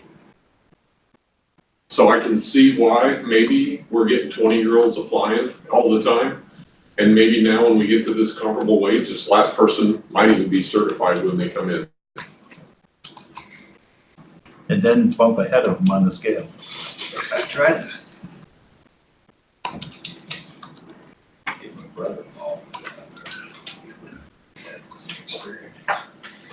Of course, All right. our officers don't get shot at a lot here. Still, I'm glad. you do not know. It was low. It was, that's, yes. But You but still also at expect- the low end of the scale, but it's also a lot safer. You still expect, That's true. the same out of it. Correct. They put in a lot of extra time and effort with shorthanded and with people going to, I mean, the last year or two's just been miserable for them. Even because we just didn't have people.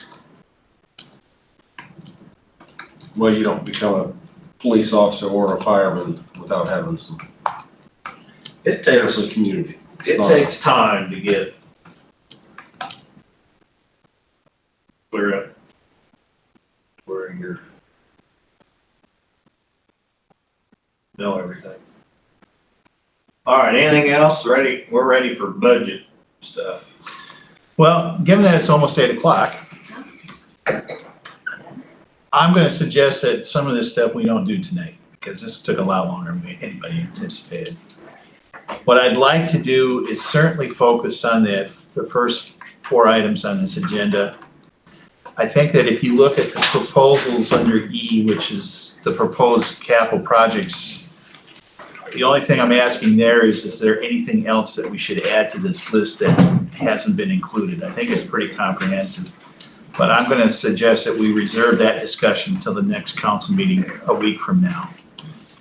Also, there are some items here that are kind of related to Parks and Rec, the Mutual Center. There's a meeting next week with the Mutual Center Board that I intend to attend. Mayor, we're gonna have to divide things up. I don't think I can go to the 2080 because of what we got going on here. We all got. Is that the same night? It's the same night as the other nights, the other stuff we got going on. I mean, we got 4 meetings between us in the space of 2 Well, hours. they added one to my plate after the 28E before the EV, so. I think that the 28E item, that's not time sensitive. I mean, we can wait a minute, because we just got too much going on. But I think it's important that we talk with the Mutual Center and that, because the concern, just as an opening idea about this, the concern about the Mutual Center and for that matter, Parks and Rec, is how we budget for this. We've talked about this for a while, and I think the real question here is what is our relationship with the Mutual Center in a formal sense and an informal sense? We're spending a lot more money than what we're paying into that. And the reason for that is that we're the de facto go-to people from the standpoint of doing maintenance work. And Mayor, by the way, the driveways, we've been plowing them for a long time. It's not snowman. It's been going on since Ted was there. I wonder if that neighbor kid, well, yeah, okay.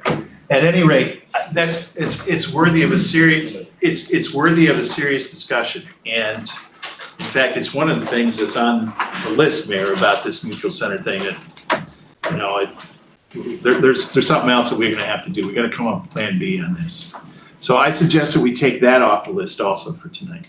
I think I'll, if I postpone the 28E till the next Monday, does that work? It does for me. Is that the only reason why they're having the meeting? No, there was some budget stuff and a couple other things, but I think we can back it up a week or two and be fine, but set the 21st or the 28th. Yeah, the 21st would be fine. It's just, we got so much. I'll see what they, because that was a lot, yeah, one of the main reasons, but. Okay. All right. I'll talk to Odell and Mark. All right. Okay, so I first want to acknowledge that what's going on with the budget has improved dramatically over the last 3 to 4 weeks. And the reason for that is that we finally have numbers that I feel confident about as far as what our fund balance is. We haven't been able to say that in the year and a half I've been here. And a lot of the reason why that's happened is that Brenda has been working on this diligently for about 3 or 4 months now. And the reason for that is that we have a proposal here that says that we need to take that position and take it from a limited term employee to making it actually a full-time regular employee. Now, this position was budgeted effectively at $20 an hour for a full year. And we tried to make it happen initially at $24 to $30 an hour, or 24 to 30 hours a week. Did I give you one, Keely? I'm gonna give you one too.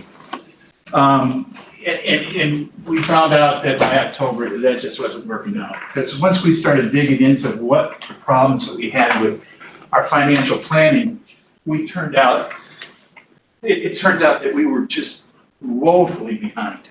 And Brenda can give you, and let's not do it now because we don't have the time, but she can give you anecdotal stories that will just make you look and say, oh my gosh, how did this happen? Well, the fact of the matter is that we haven't been doing this right for probably more than a decade. And we have not been running our systems as far as accounting is concerned. We have not been running our computer software correctly. And for that matter, we haven't been training our employees right to do the account management that we expect, or that should be expected for us. Now, does that mean that our accounting is so bad that, you know, we're all out of whack? No, we pass audit requirements. There is no indication really as far as mismanagement of funds. It's just that we don't account for them very well. That being said, here we go, salary range. The proposal here is on July 1st. We make this job a full-time finance manager position You can see the proposed salary range, which is based upon the existing pay plan. To give you context, it's, I think, 2 steps less than the deputy city clerk. The top of scale is 1 step higher than the park and rec director. The proposal would have Brenda start at year 2, given the fact that she's already been doing this job for a year, or will have by July 1st. And the only thing that's outstanding in this circumstances is whether it's a union status position, and that's something that we'll just have to negotiate. So the estimated cost here is based upon what is a management salary plan. This might be adjusted slightly. But the fact of the matter is that if you put all the numbers together, it's about a $50,000 job, including the pennies and that. And quite frankly, we budgeted, I think, 50,000 just as a plug number this past year. So, are there any comments about that?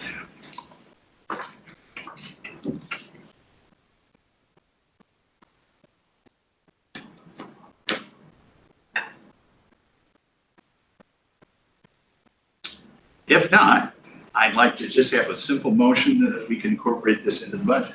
I don't think we can, A voice vote?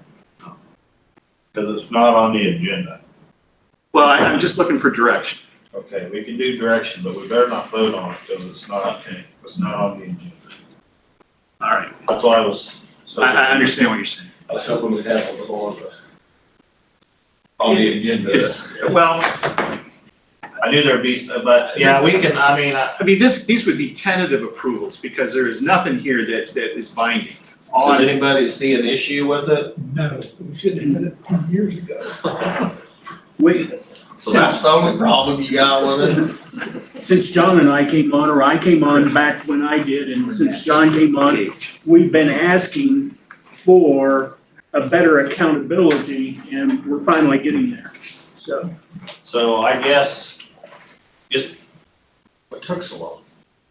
I guess just incorporate in whatever you need to and bring it back at the next meeting so we can approve. But that's fine, and we'll start putting on here tentative approvals here. Sure. well, I know, I just, without Yeah. here, I just I wanna get make it. sure we do it right. I get it. What I'm saying is the It's next not gonna- agenda, we'll put Yeah, that. it's not gonna slow anything down. Okay, all right. Yeah, I'm There's- fine with it. Is anybody else not fine with it? Okay. You're not following. Out of the way, Darren. We got one other I position. reserve judgment until I see the total final budget and see where we're at. Yeah, God. Chris has the other position, and this one is not a permanent one.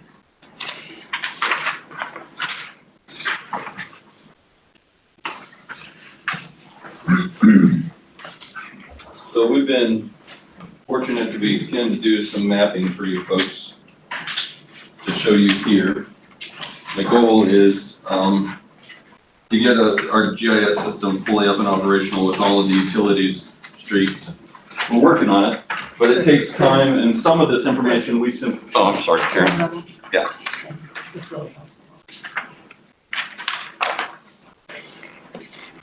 What we're talking about here is, we've got a person that we think, knows how to do this work pretty well. He's a Vista employee, a Vista service member right now. His term of service is up in September. What I'd like to do is have him work for 10 months as an LTE. And I think the way that we can fund it is he could do some IT work in addition to doing,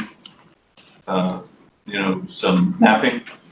That would, I think we can cut about, about $5,600 out of our MPA budget and do some of that work internally. I think we'd have good service and lower costs. We may still have to call them in for some things, but I think it'd be a lot less. And then there's a Homeland Security grant. There's $3 million allocated to Iowa. One of their priorities is GIS work. And they'll fund, it doesn't require a match. They'll fund, their awards are 60 to 500,000 is what their past awards have been for communities. I have no idea. I haven't investigated enough to know what our odds are at getting it, but I think we'd probably be pretty decent because this is a high priority for their Homeland Security requests. If we didn't get it, then we'd be looking at about a $29,000 expenditure that would focus on, I mean, above and beyond what we're spending on our current IT budget right now.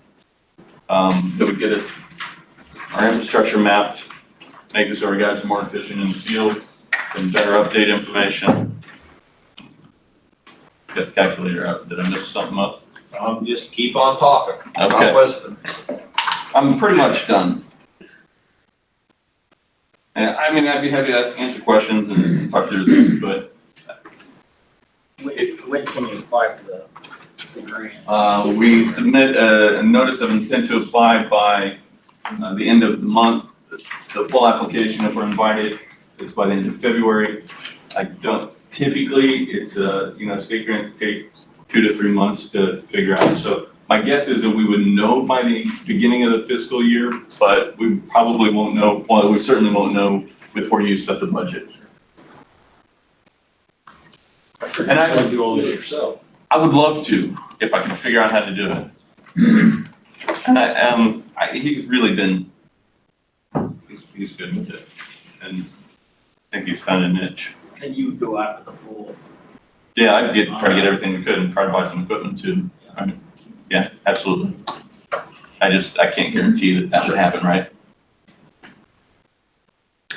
What does MPA do for us that we can't do ourselves? Well, we have some subscriptions for software that they've just set up and they've managed. That's one thing. One of them is, so we have a firewall that, right now we don't have any in-house expertise that just, keeps the bad guys out and lets good guys stay in. We have subscriptions for, so most of this stuff is subscriptions, or Gmail and antivirus software and a few other things that they bill through us. There's not a big markup on. I mean, they might be making a couple $100 off of it, but it's not huge. But there might be, the reason I said 3 hours a month is I just don't know what's gonna pop up that, Gage has done, he's done IT support in other roles, but I don't know if something will pop up that he hasn't dealt with and we might have to get some extra help on. I'm just trying to be conservative with that. That's some help that's going for us already. Understand again that this is an LTE, so in other words, all we're doing is just asking for the commitment to get us through from September of this year to the end of the fiscal year next year. I don't know whether we need more service or not in the general sense from Gage, from the standpoint of once we get these GIS work done, we might be fine. If there's other things that we have to identify, then we'll do that over the course of the year. I want you to understand that this is not necessarily a job like Brenda's. Brenda's was a situation where we were trying to figure out what this job was all about, and whether there was a good fit. With Gage, I don't know if we got not the money, but the need to go long-term, but we will find that out. So there's no long-term commitment here. Do you think you need him? I mean, are we just gonna budget for this, and if there's days or times you don't need him, we're not just gonna have him come in if there's nothing to do, or is there always gonna be something for him? Are you planning on him working this many hours? Yeah, so here's the thing is that, a lot of the information that we have on paper maps doesn't have GPS coordinates to it, right? So we might find, we've got a pretty good idea where our sewer main is, but those things haven't been nobody's been in the field and said, this is the location on a computer, right? Or the same thing with gas valves. They're flagged and marked, but we don't have a GPS coordinate of those. So I think it'll take them a while to go through this and Do we have the equipment to do the GPS, or is that something we're gonna have to buy? yeah, I mean, you can do that with your cell phone. It's good enough because you can draw it down and put the point, so it'll work. Asking $20,000 on GPS.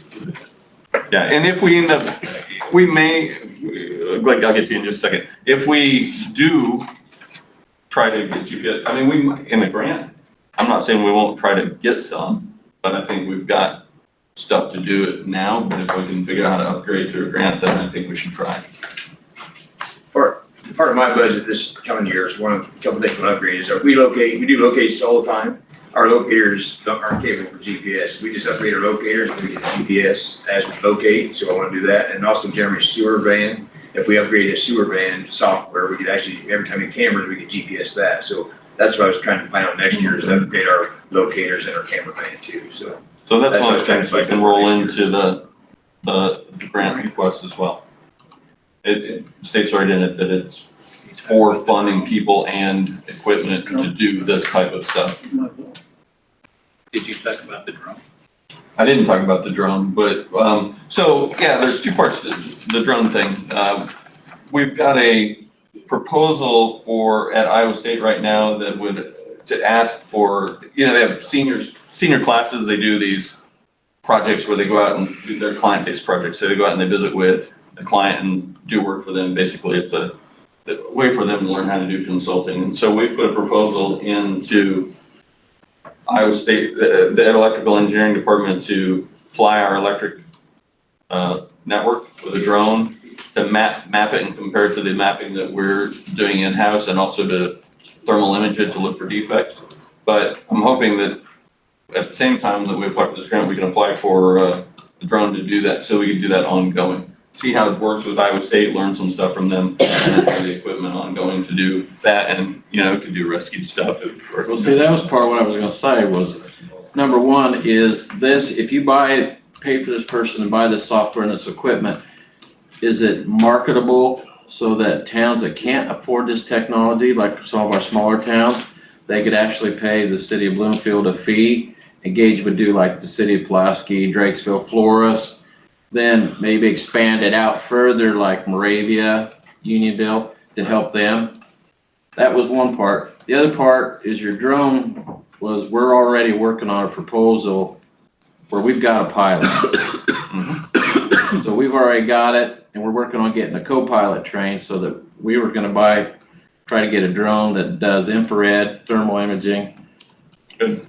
So if Marshall has already got this technology and he plays with it. He's already been in contact with the guy in Ottumwa who's got a $1,500 drone and a $30,000 drone. So, you talk this huge spectrum. So what we had been working on was he's putting together a presentation. He's already got his licenses. So we've just been trying to work on a fundraising package so that we could raise the money through grants and whatnot. But yeah, I'm glad you touched on the drone because we don't want a bunch of drones. No. One good drone would do a lot of things for you, for the fire department, for the police department, the sheriff's department. That one night we were out there at 3 o'clock in the morning in the snow looking for a missing person. There's no other way to say it. We lucked out when Mike hit him with the flashlight and saw him laying in the fence row. But a drone would have picked him up with the thermal imager.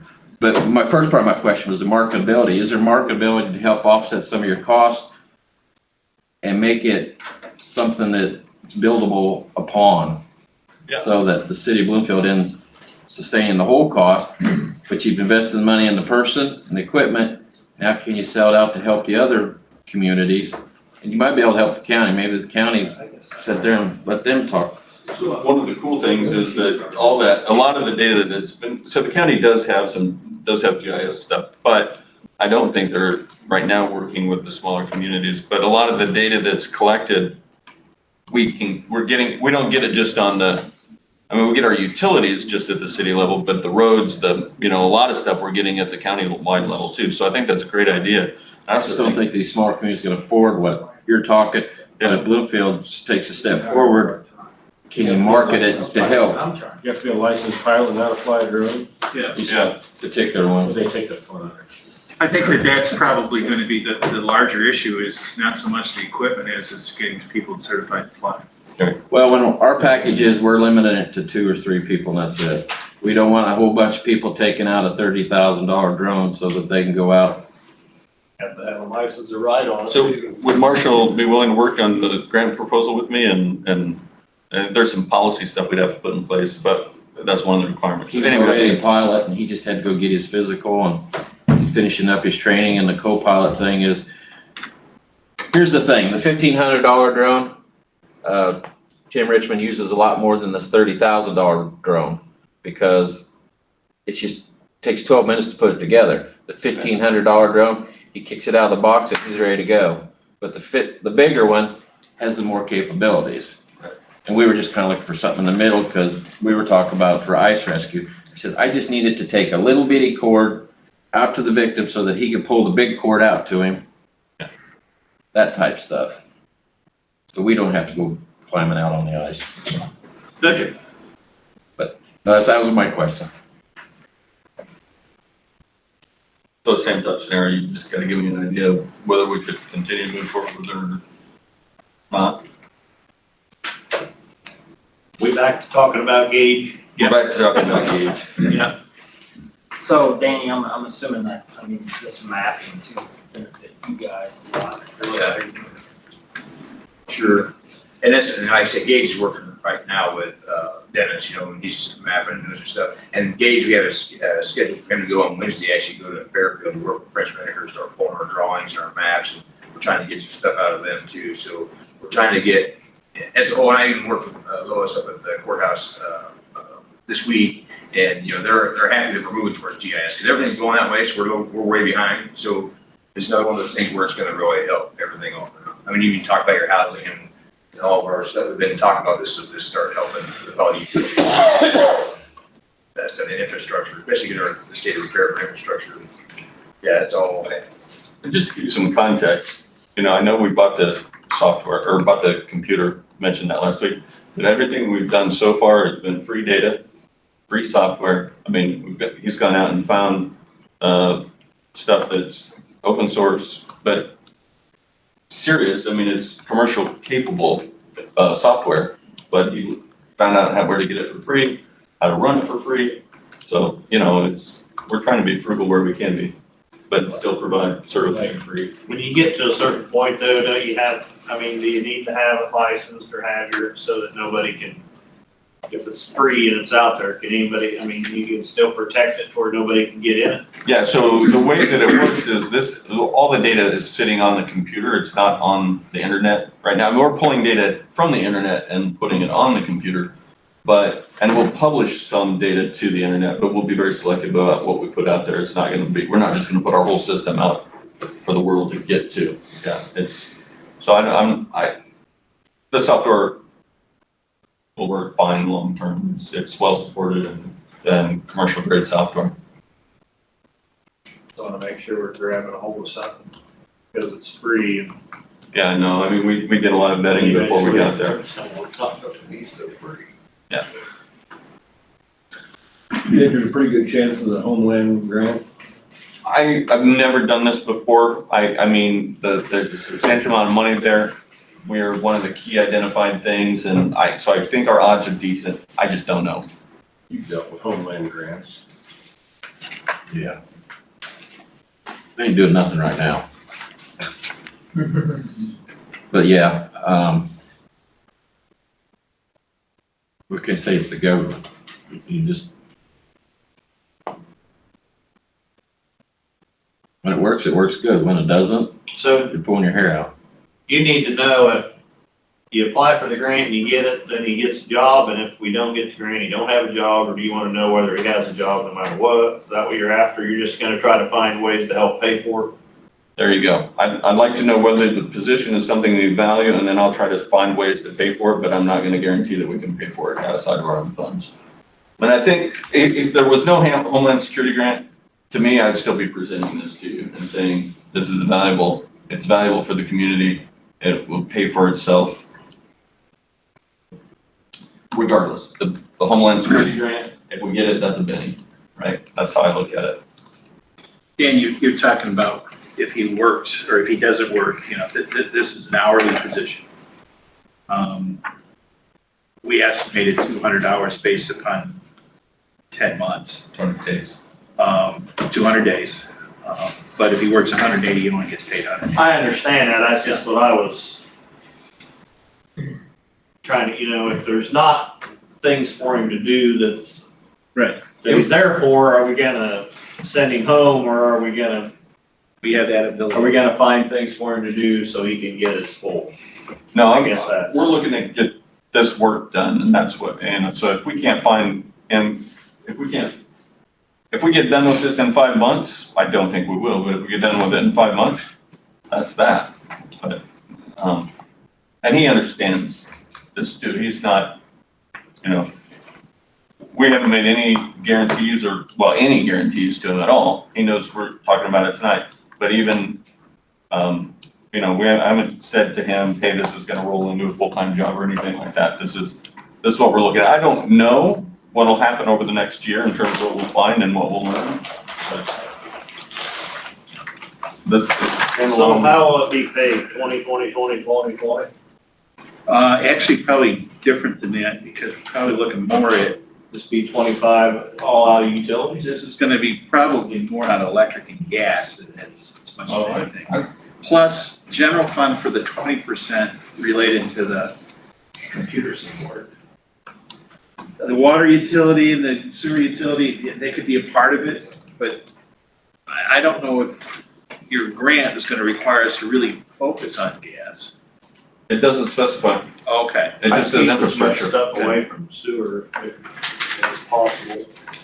20, For expenditures. 2020, I mean, we're talking about, what was your total number? 34, 34. 40, 48. So, you know, you're talking $7,000. It's on a 2020 basis.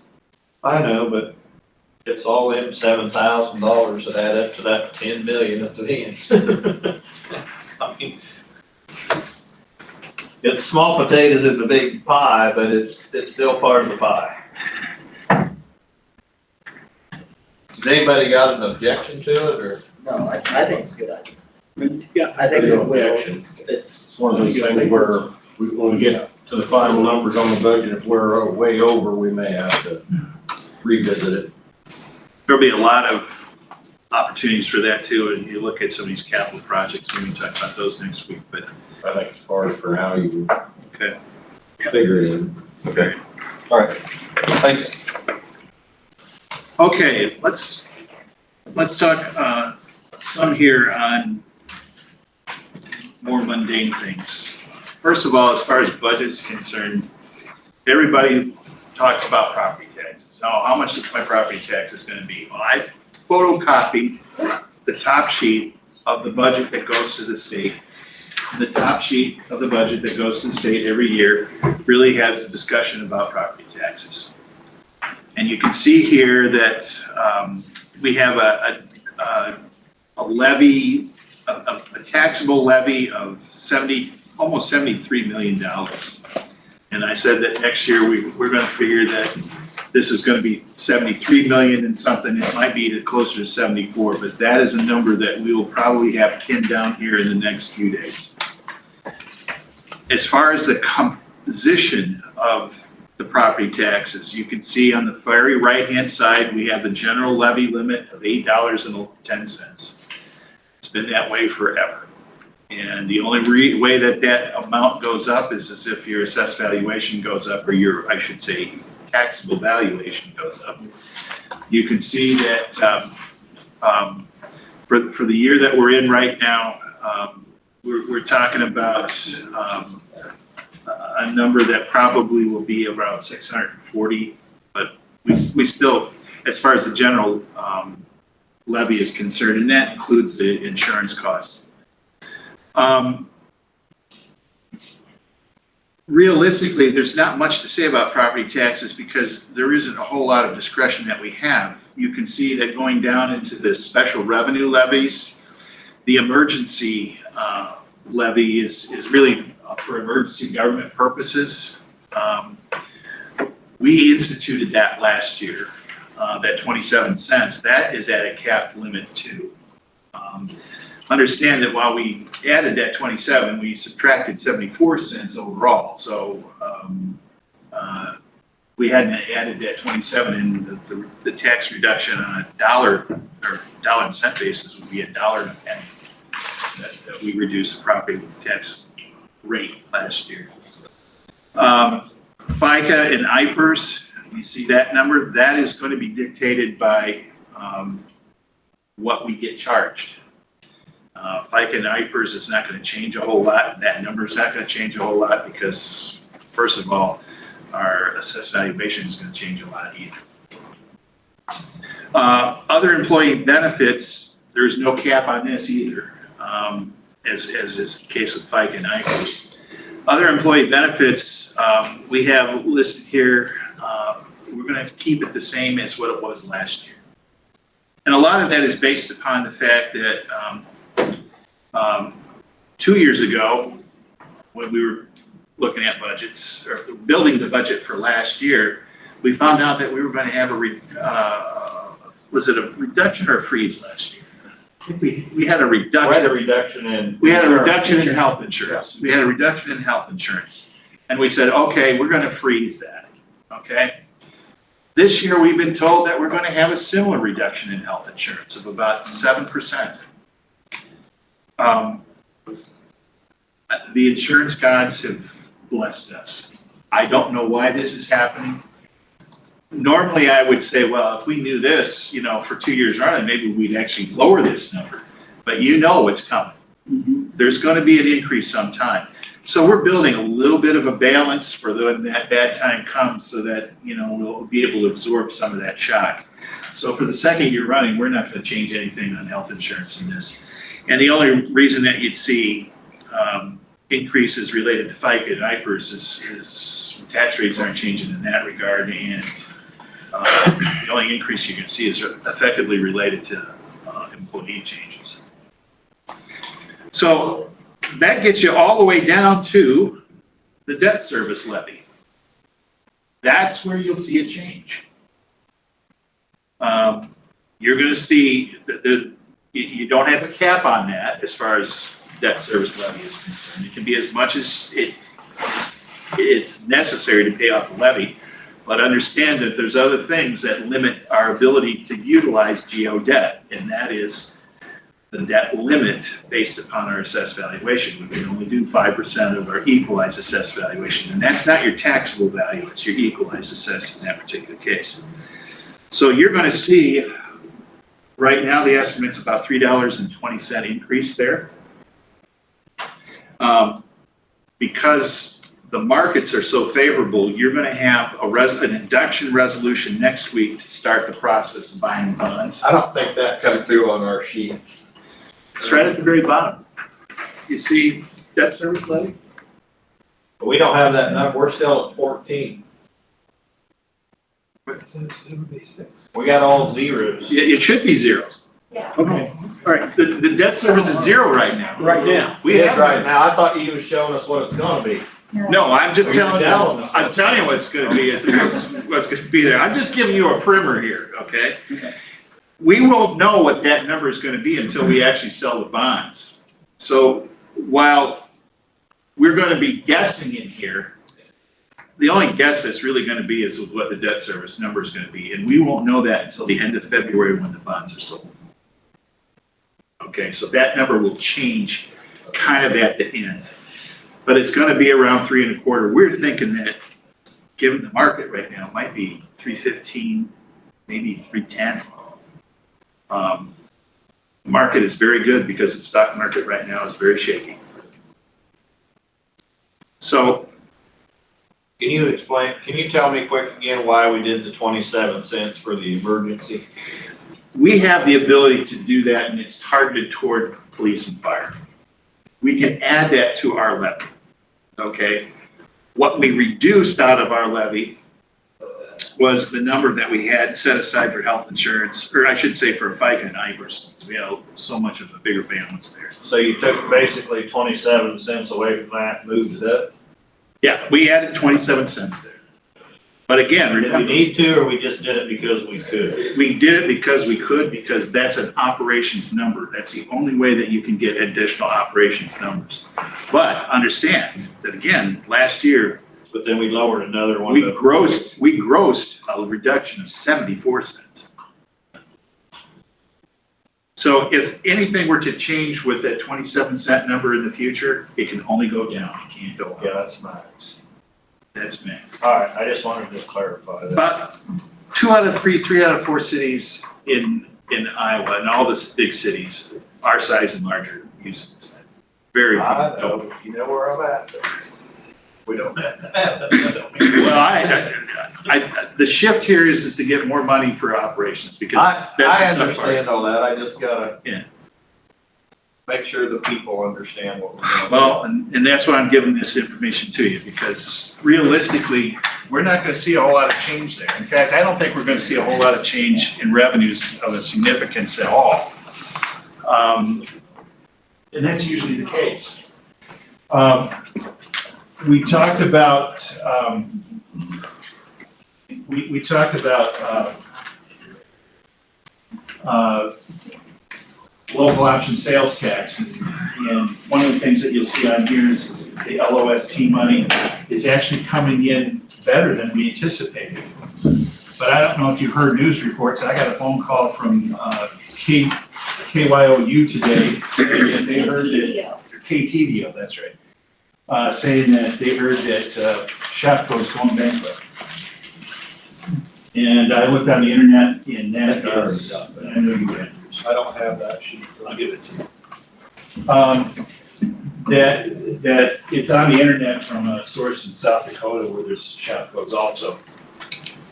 So the, we might have to reduce the LOST estimate some, but the fact of the matter is I think it'll still come in higher because last year it was about 296. This year we budgeted for 300,000 on the nose. And right now, we're working on something that we suggested might be 306 to 308, but that's before the Shopko thing. I don't think Shopko's gonna be that dramatic impact, but you never know. You got this, right? I'm not gonna count them closed until they close. Well, I agree, but I don't know whether end of year, We don't know that they're gonna, that's just talk. I would imagine that there's gonna be a close down somewhere, but whether it happens in this fiscal year, it's probably reasonable to assume it'll happen the next fiscal year. Because this is a nationwide thing, it's not the local Shopko. Last I read, somebody had told me one, but they also told me working for the pharmacy again, so.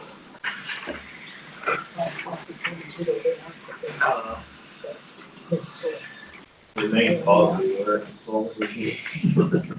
Well, I'm not counting it out, but I'll tell you what, it's gonna make me think twice about giving you the recommendation on how. I know, you guys gotta look at everything from every angle. I don't like to have to look at it from that angle, All right.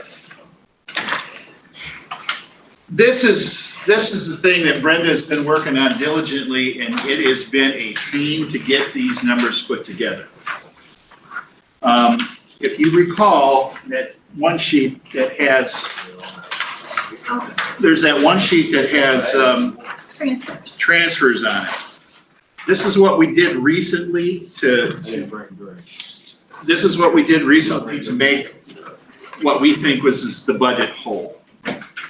And in fact, we got real close, even though we were working with really tough numbers at the time that we were trying to get the financing going.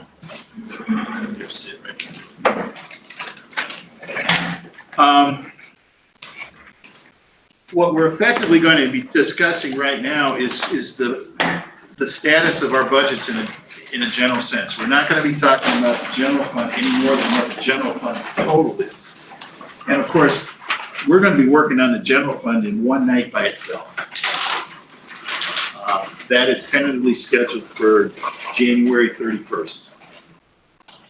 Just as as an incidental, we're going to look to do the utilities the week before.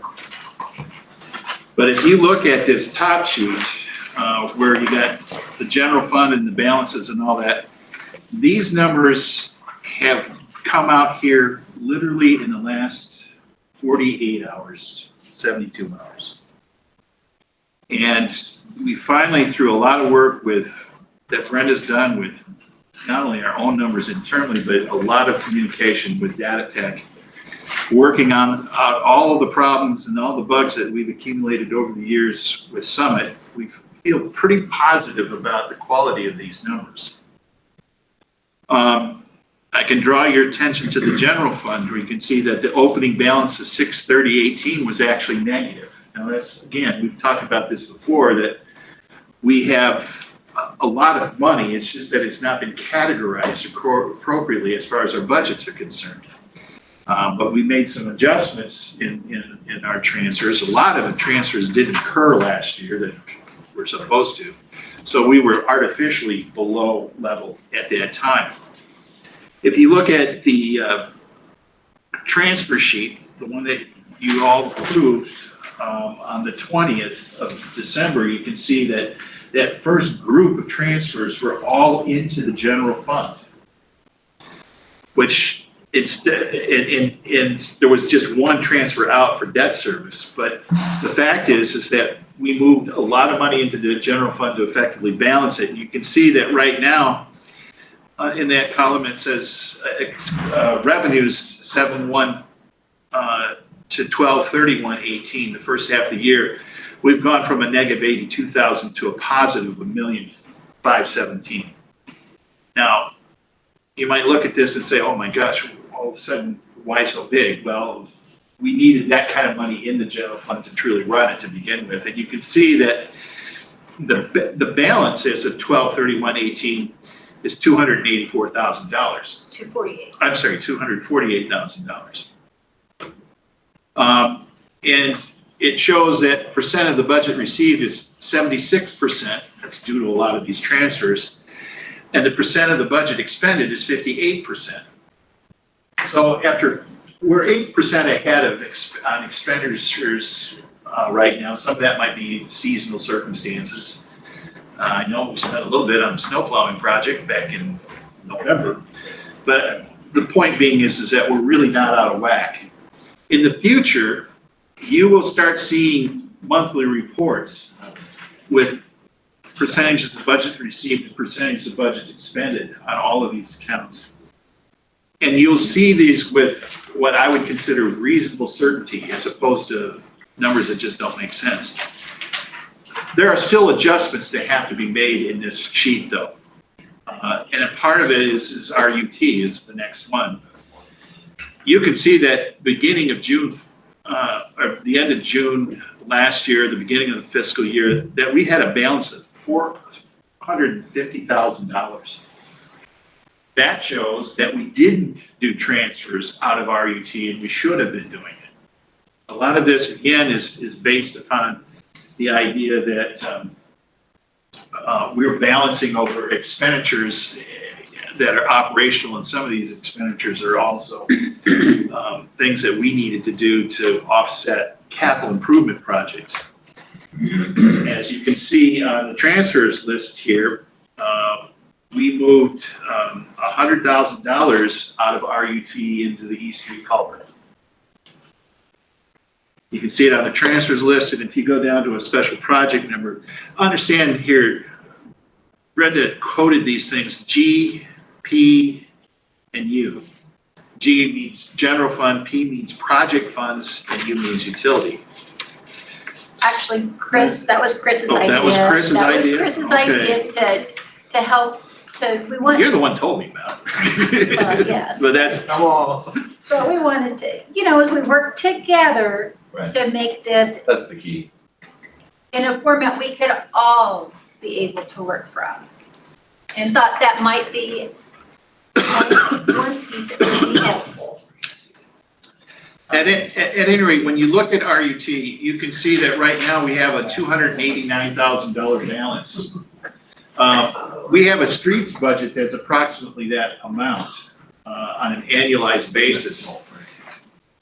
RUT pays for the salaries and benefits and everything related to streets. So when you see this RUT, it's actually a transfer that goes into the general fund related to those kinds of things. And what is left over is some capital projects or money that we use for regular maintenance, like 75,000, I think, that we do for just regular patching and stuff like that. In the past, I think we probably took a lot more RUT money to put into some of our bigger one-time projects. The goal here would be is not to do that, but to utilize that for, a lot more crack sealing and a lot more pothole patching, more small project, mid-block portion fixes as opposed to big projects, at least at this point in time. Employee benefits kind of speaks for itself. It's a number in, number out. You can see that we got 43.97% of the budget expended. We intentionally budgeted a little high there, but simultaneously, we also are not spending as much on personnel right now than what we had budgeted for. We're trying to be as vigilant as possible. The emergency fund taxes, you can see that we have received those fundings, but we haven't transferred into the general fund. That's something else that you'll see. We're gonna do another transfer resolution here, and we're gonna do that in context of a budget amendment to create some funds that haven't been yet heretofore established. I talked about G121, local option sales tax. One of the things about LOST is that we didn't transfer the money last year to pay for the debt service because that LOST money was targeted to pay for the debt service.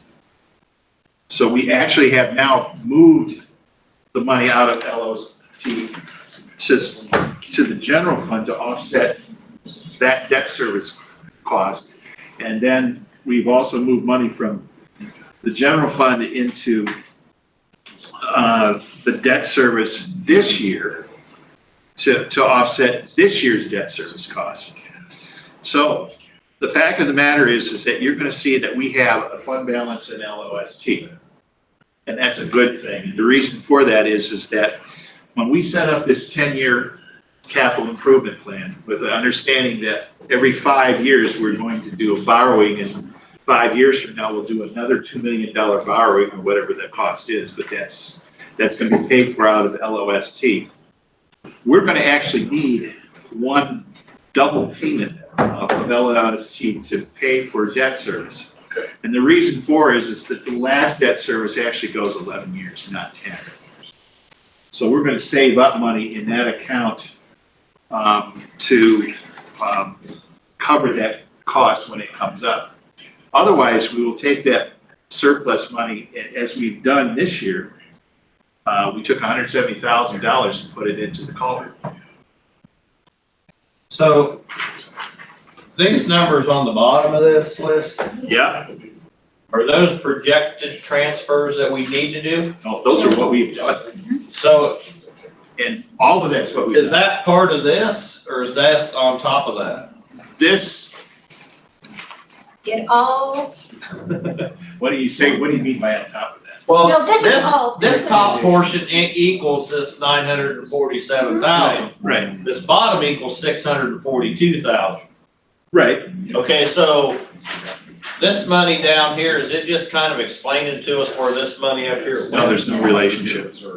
So this money here, so we transferred 1.6 million? Yep. So when you start seeing, we got these huge fund balances, part of it's due to this, is we haven't done these. Well, there's just no description down here other than what we're using it for, what account or what fund it went into, so that's why. It goes from electric, the accounts are there, it goes from electric, the first one, to employee benefits. The account numbers are right next to them. Oh, okay. From two.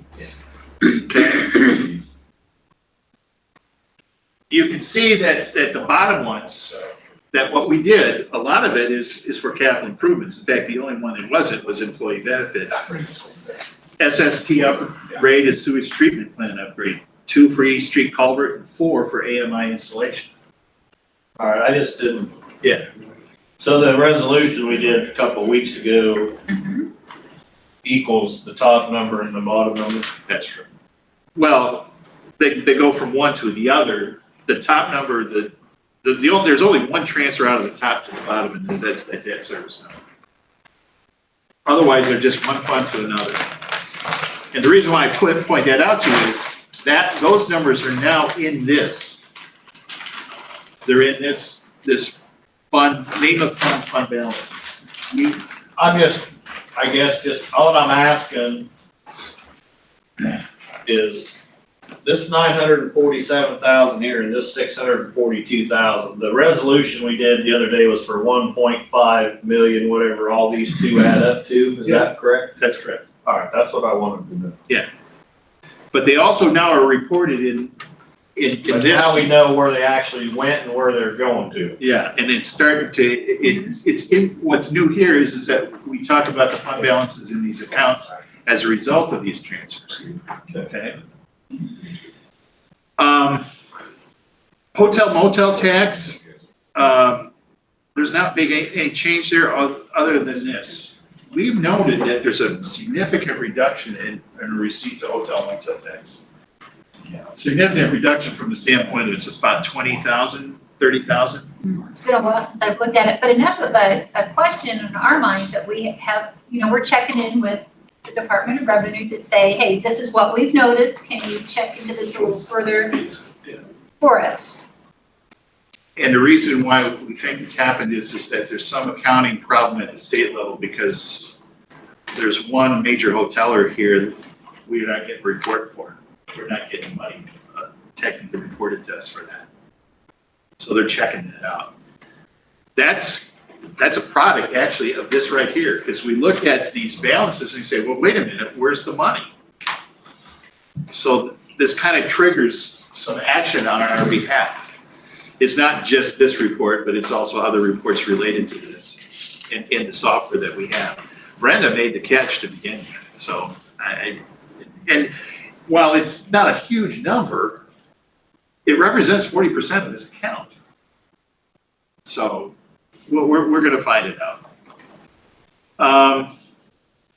TIF. TIF is a big deal here. You can see the balance in the TIF right now. 6/30/18 is $733,000. It is now $800,000 at the end of this year, halfway through the fiscal year. A lot of this is due to the fact that we advanced TIF a lot of money, particularly for the streetscape project, and obviously we didn't spend it. We are also receiving revenues from here that we have to reallocate back. Most of these dollars have come out of the utilities as a short-term thing. The question is whether in fact you want to return this to the utilities, or as I would suggest, is you hold on to it for other capital improvement projects, whether they're TIF or not.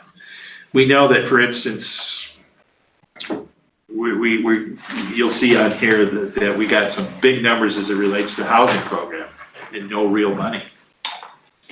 Now understand that the 733 isn't quote unquote TIF money. It's actually money that we advance to TIF. So it's an allocation that we can reallocate or utilize for capital improvement. We still have expenditures out of there. We still have the tax abatements and things of that sort. But the point of this all is that this is probably our biggest piggy bank right now. 800,000 is a lot of money. But that shows the kind of commitments that were anticipated, at least on the upfront with streetscape. Going down to debt service, Brenda got this one fixed today so the numbers that you see right here are incorrect. She worked out with Datatech today. And the $30,000 number was actually a wrong number. Is that 15,161 now? Or is that just zero? I thought we had the new, did you get copies? I didn't give it to them. Oh, I don't okay. think. What do you got? That's at 15,161? Yes. Yeah. So you see expenditures 7,112, 31,18. That's an incorrect entry. It should be 15,161. And then the balance actually is a negative $2,420.27. That's what we've got. It's on here. It's on here. Oh, you got that you one? got that. Okay. We got it. Then I got the old one. Okay. I got the old one too. Okay. Okay, well, at any rate, I mean, this is the kind of thing that's going on a daily basis here, is making these corrections. What that says to me as far as debt service is concerned is that we still need to make another transfer. And you can see that the LOST money that we have right now is a huge number. So we got to move more money from LOST up there. You see the 121, G121, you see it, we have a balance of $176,000 there. realistically, we shouldn't have a whole lot there. But understand that when we make our next payment, that comes in June. And we'll have extra money left over from LOST other than what we need to make that debt service payment. The 235,323 is the total for the year. How GeoDebt works is they pay interest every half year, but principal at the end of the year, one principal payment. That's why there's gonna be a big number in June. So we're gonna have to make a transfer from LOST into here to cover that. But you also said you wanted to pad that a little bit, cause you got a double payment in 5 years. We're not gonna move all of it. And because if you see here, you can see that our bet, well, here it is, you can see the budgeted number of 235,323. Yeah. And our LOST is coming in about 300,000. There's your pad, the difference between the two. Okay? Yeah, I'm just saying, Yeah, then that's how we're gonna do it. that's what I was asking. That's how. And we're gonna leave it in LOST. We're not gonna put it in the debt service as a surplus thing. We're just gonna leave it in LOST. So the debt service will truly be a wash account. Money in, money out, exactly. Sports complex, the next one down.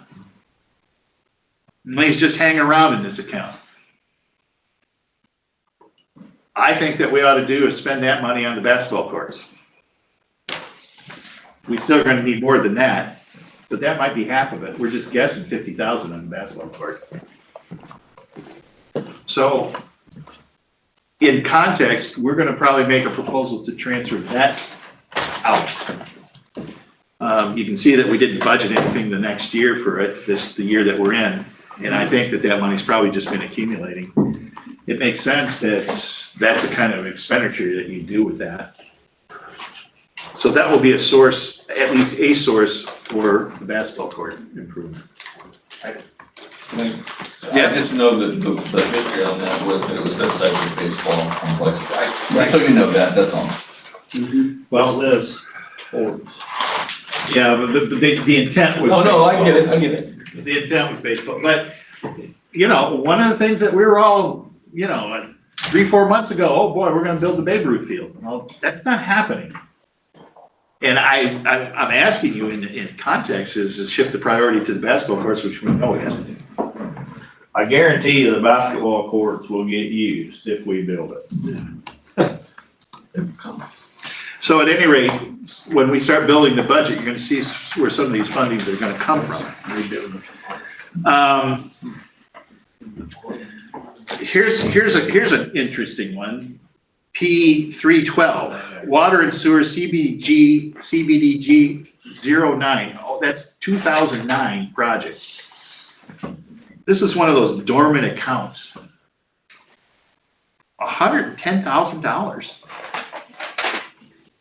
You got one more a little bit farther down there, CBDG Water Sewer Project 2012, $66,000. Just lay it there. We finished those projects.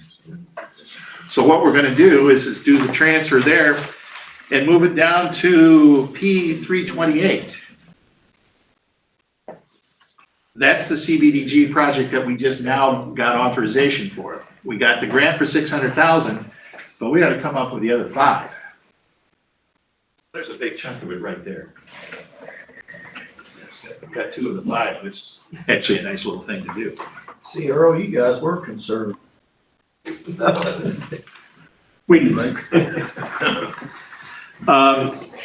You can see the East Franklin Street project has a balance of 0. That was one of the things that we transferred just recently. We closed out that account. We just transferred the money out of that. What's next? What about the library? We skipped over I that. skipped over that one. Okay, we're a library building project. 315. This is one that I think needs to be cleared out also. I think the clearing out that amount is that I think that we have deficits in other accounts that we need to balance out. I don't think that's extra money. I think what that is that we have to restore shortfalls in another place. And I think that might very well be is that the CAT grant money? Yeah, so I think what happened there is we when we set up a account that we deposit into from when we get refunds, not refunds, but reimbursements. And we had two project accounts that we were doing on the CAT grant. One was for library and one was for the trails. And I think all the reimbursement for the trails ended up in the library fund. So you'll look down later, the trails is a deficit. So the point being is that we're still working on this thing, but in the past, we didn't even know where the money was and where it was going, but now we do. So you're gonna see a transfer here to cover that. It's not like it's free money though. Where did I stop? We stopped at the library on 315 and we're moving down. Where are we at next? Streetscape, sidewalk.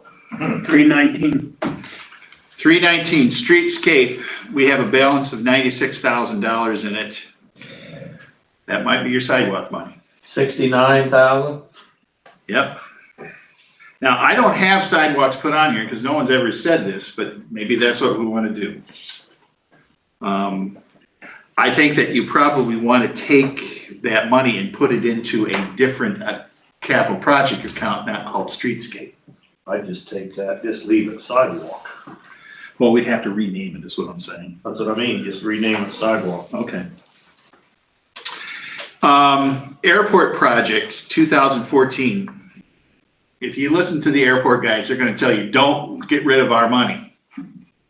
Because that 11,000 is like blood money to them.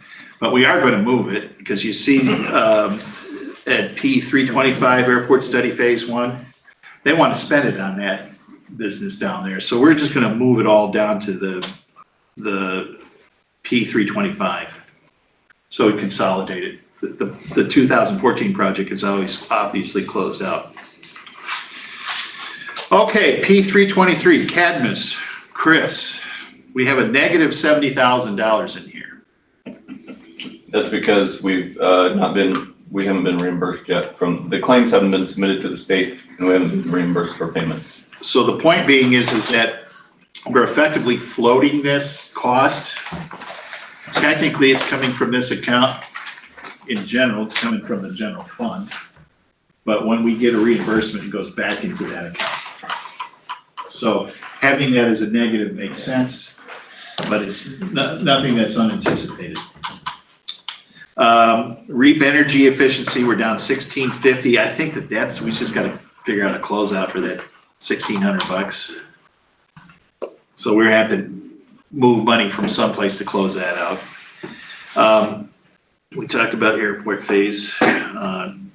CAT grant, we talked about the 193,000 that's short. We need to move money into that account from the other. So that's where that library building project money needs to go, That's right. but it's still gonna be short 100,000. And we still have advances that have to come from other places to cover that. But the library's half of it. Okay? East Street Bridge project, we called it Bridge back in the day. You can see that it's got a balance of 323 right now, and that is after the expenditures of 46,000 that's already in there, 47,000 almost. You can see that we moved in 270,000. I think we're real close, right, Derek? Oh, I guess next is on. About value engineering. Oh, you forgot the diversion ditch. Yeah, we gotta do some clarity. But it won't be much. Famous last words. I'm not greedy. The CBGG water sanitary sewer 2018, you can see that we had we've expended 55,000 already, and we're 55,000 in the hole, but I've already told you how we're gonna transfer about $176,000 down to there to cover that. That won't be all of it. We need to have more in there. But we'll at least have it covered throughout the end of this fiscal year. We're gonna have to put more money into it. That'll be a project that will require transfers from water and sewer to complete the funding for that 1.1 million. But we will also show the $600,000 coming in there from the grant. Perpetual care, let's get that. Library bequeathment, let's get that. Next one, water. You can see right now that the balance that we have in the water fund is $993,000. And as far as our actual amount of the budget expended, you can see is 49.5%. That's right on the number for having half a year of water work done. So you can see that, and with the revenues coming in and the expenditures going out, we're about right on it. So when we say that we're gonna move some money out of this account into the CBDG grant, you can see that we got money to do that.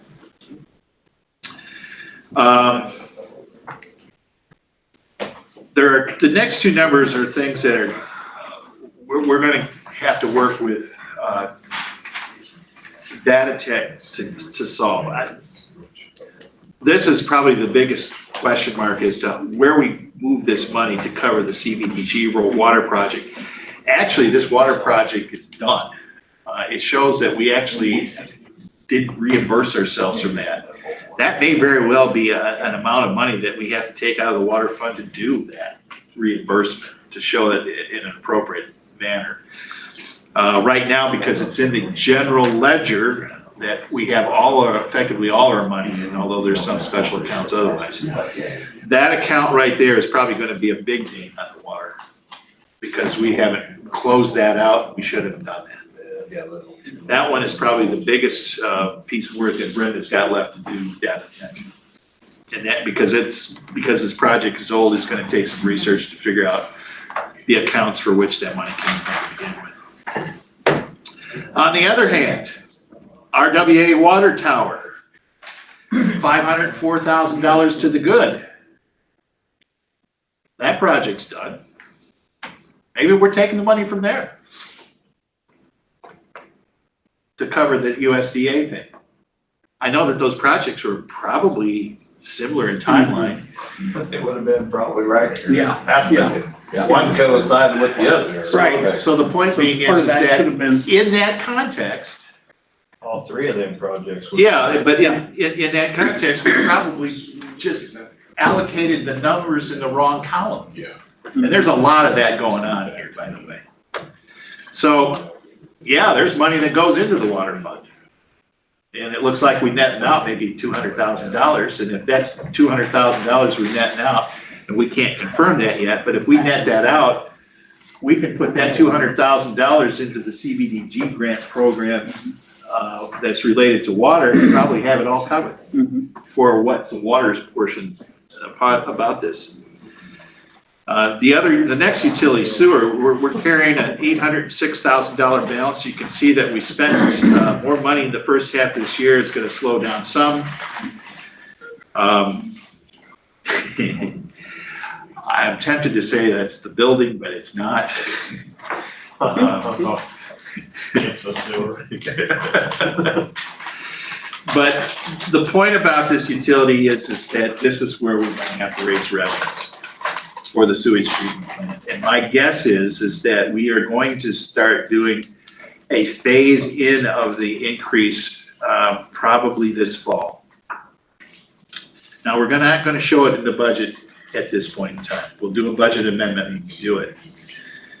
We're gonna start spending money on this project, the sewage treatment plant project, but we've already pushed some money in there, we're gonna push more in there. But the fact is that this is where we're gonna have to raise it.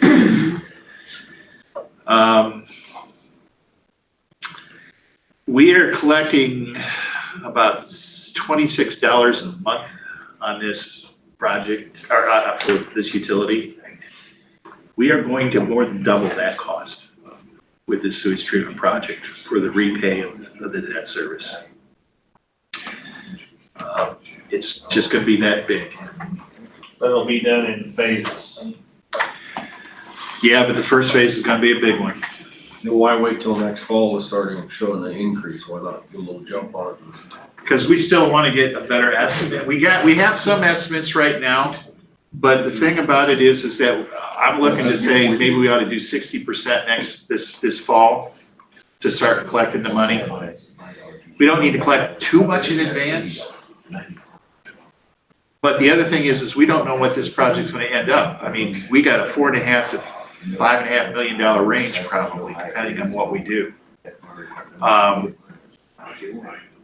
looking at this cost right now at I'm estimating this cost right in the middle at $5 million to say that we're probably gonna have to go, instead of $26, probably $36 additional to make this cost covered. It's a huge increase. So you're talking raising sewer $10 per house, is that right, per month? No, I'm talking about total, when we fully involve it, it's $36, not $10. You're gonna over double it. Over double it. So $62 instead of 26. That's right. 36 and 26. And that's kind of looking in the dark estimate right now. It could be more, it could be less. But I think that what we ought to do is at least do the doubling right now, knowing that there'll be a lot more, that we're gonna need more in the future. But we can't do that until we have a little bit more handle on the costs, and we need to talk about this with the public far more than just talking about it if and chucking right here in the budget. But that's the impact of what we have. I mean, our sewer costs actually are very low. Normally you would find sewer costs to be more than water, and in every city I worked in, sewer costs are typically 50%, 75% higher than water. Ours is less. Definitely have to get on the PR wagon on that one. That's right. How long is that loan for? Ain't that a 20-year loan? It'd be an SRF of 20. And wasn't it 6.8 what we? Oh, no, it'd be a lot less than that. We're talking about in the twos for an SRF. No, he's talking about millions. And Oh, you're talking cents. millions? I'm not talking percents. I'm talking no. But 6.8 million isn't what we, That was the high end. that was the right? high end. I think, I'm hoping that it's gonna be 4.5 to 5.5, That we gotta pay back in 20 years. over 20, yeah. So what are you estimating the payments are gonna be? 140, 150,000 a year? Think of it this way, $235,000 right now for the street bond for $2 million. For 2 million, but that's 10 years. Right. So you're borrowing, So it's 115. so you're gonna be about the same payment, 235. It's 115,000 for $1 million over 10, or I should say, it'd be 115 over 20. So for every 2 million, it's 115,000. Okay, so if we're doubling the money and doubling the time, so we're gonna, 250,000. You're gonna have some more interest on that long term. I think it's gonna be in the 300s. I was gonna say. I think it's gonna be in the 300s. Now, I'm just throwing numbers out here right now because there's a lot more research that have to be done. I understand, I'm just trying to get some numbers here to try to play with some numbers as far as. I think that there's another thing here, because I've heard some of these communities that are doing these projects get 30 years instead of 20. I know, but our biggest thing is we're gonna have to do another fairly sized project at the end. That's gonna be quite a bit more, so I don't know if we wanna drag it out that far. I think that that's what we're doing the planning for. Because I mean, Those decisions are gonna be made in the next 2 or 3 months. Cause I think in the next 10 years, we could probably spend 3 or 4 million again. So that's what I wanna make, I just don't wanna drag it out too far. Okay. That's why I was just looking for some, it wasn't budget related, I was just looking for some numbers. No, and to be honest with you, I'm pulling these numbers only because I just quickly looked at them. There's a lot more work that has to be done about that. But all I'm saying is it's not gonna be on budget, it's gonna be off budget. We will do that, probably in the summer to implement in the fall. Because construction's gonna start, when we gonna start construction? Yet this year or beginning next? They're gonna start doing some stuff this fall. But it won't be big compared to. Dirt moving. Dirt moving, yeah, okay. But we're gonna start collecting money to pay money. Now, we got some funds that, remember, I've contended that we may very well have some cash that we can put toward this effort to begin with. And my goal was to try and get as much as 20% covered up front. So.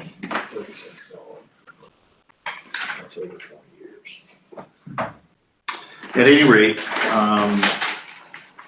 that's the story there. What's perpetual care? Did I miss that when I was gone, or did we skip it in the library bequeath? Cemetery? The library, 500 and 501. Perpetual care cemetery. That's the cemetery? Yes. Yes. What's that library bequeath? Those are people that have left money to the Just library, left money, endowment for.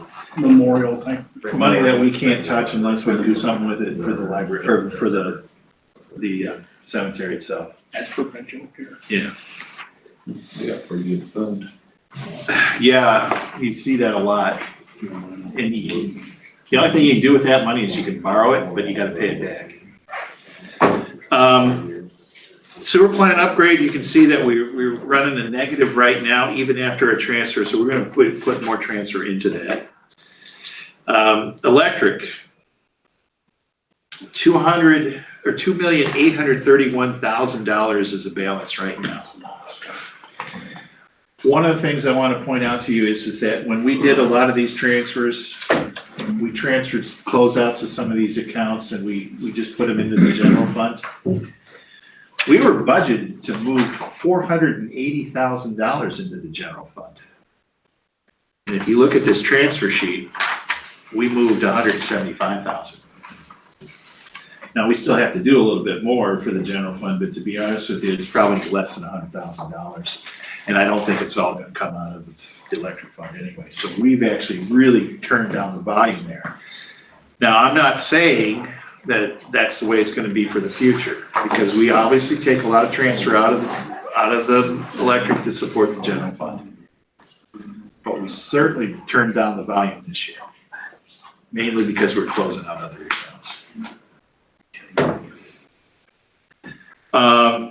So that number, even though the actual shows 175 this year, I bet that number will be much higher next year.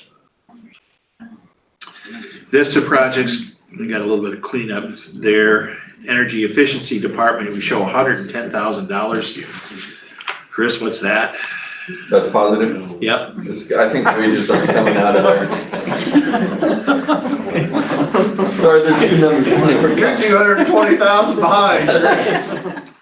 No, I think what's happening there is, my wages and, for a couple of years have not been allocated. I think what happened is funds were transferred into that account. Yeah. To pay for my wages, but my wage allocation wasn't transferred. Wasn't transferred, okay.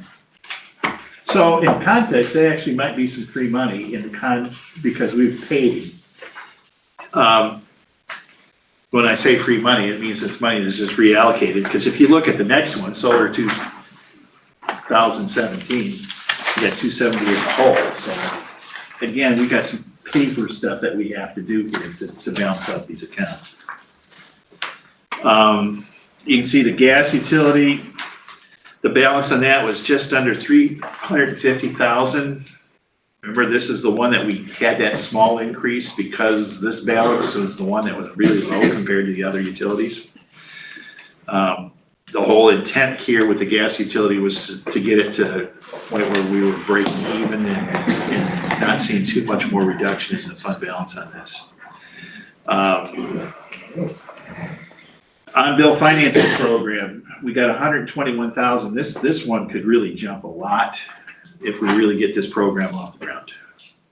Yeah, so this was parked when we were launching the program, and then we had to pause it, right? So this money was allocated about 2 years ago to do this. If we, it could jump a lot. That's a good way of saying it. But that will be one of those revenue bond type of opportunities here. Right.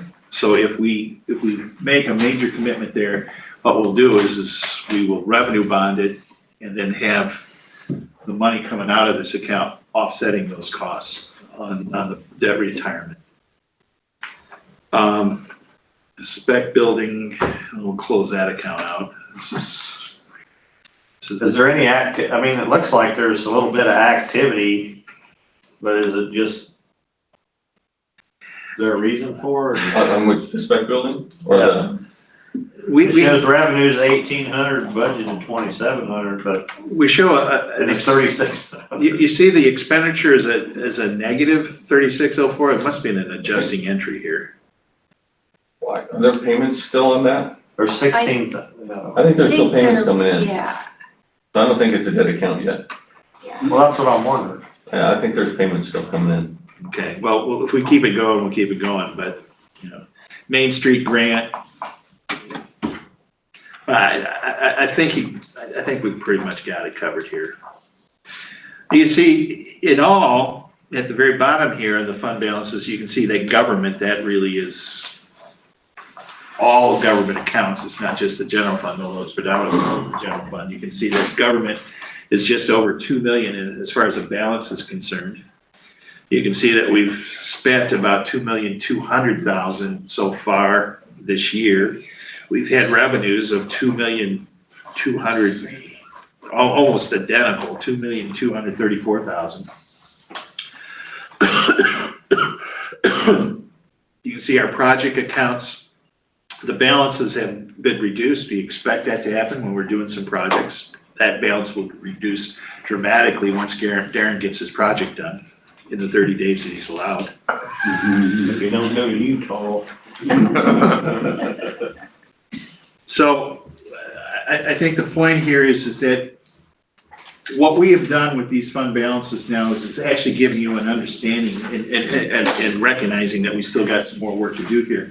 But we've given you an understanding about what the budgets are all about.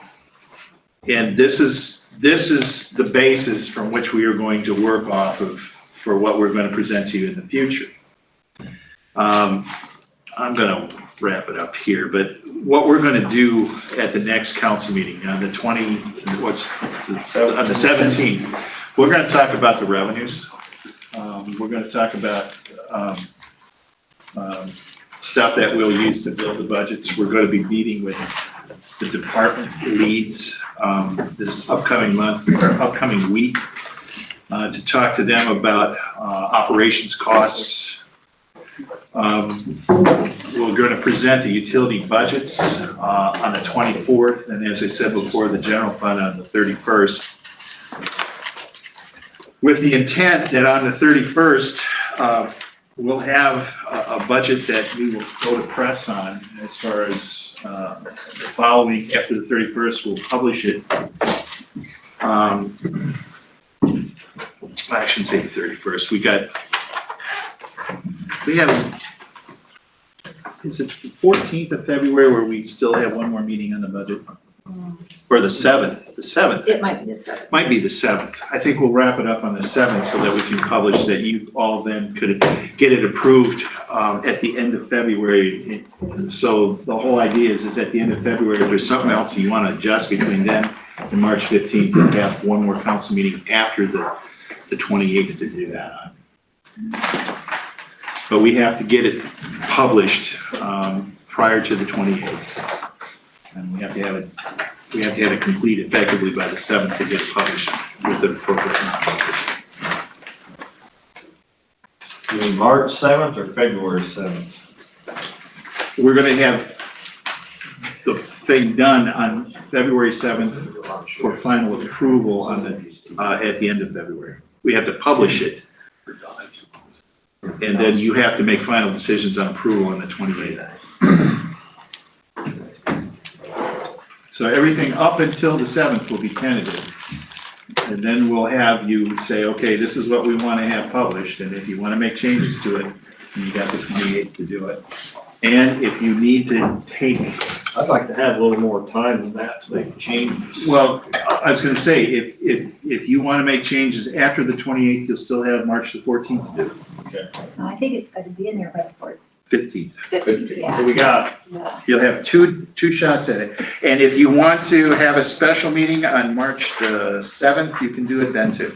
so we got, well, March the 7th, the regular meeting. Well, but you still can do it.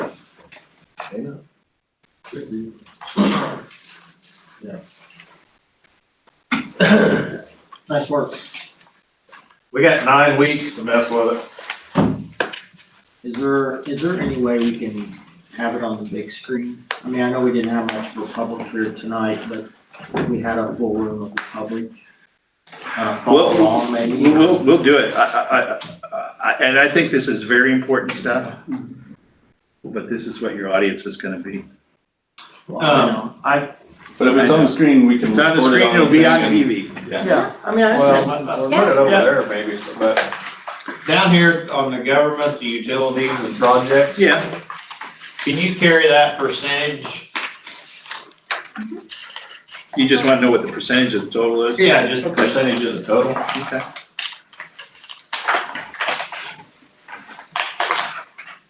It'd be a lot easier to look at the bottom line that way. I just like that you're asking for percents. Huh? Well, I want numbers. I wasn't gonna say it. I'm gonna change that percent sign to a dollar sign and then lock it.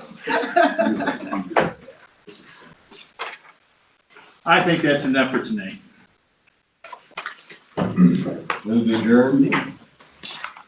Second? Second. All in favor? Sold. The money that we.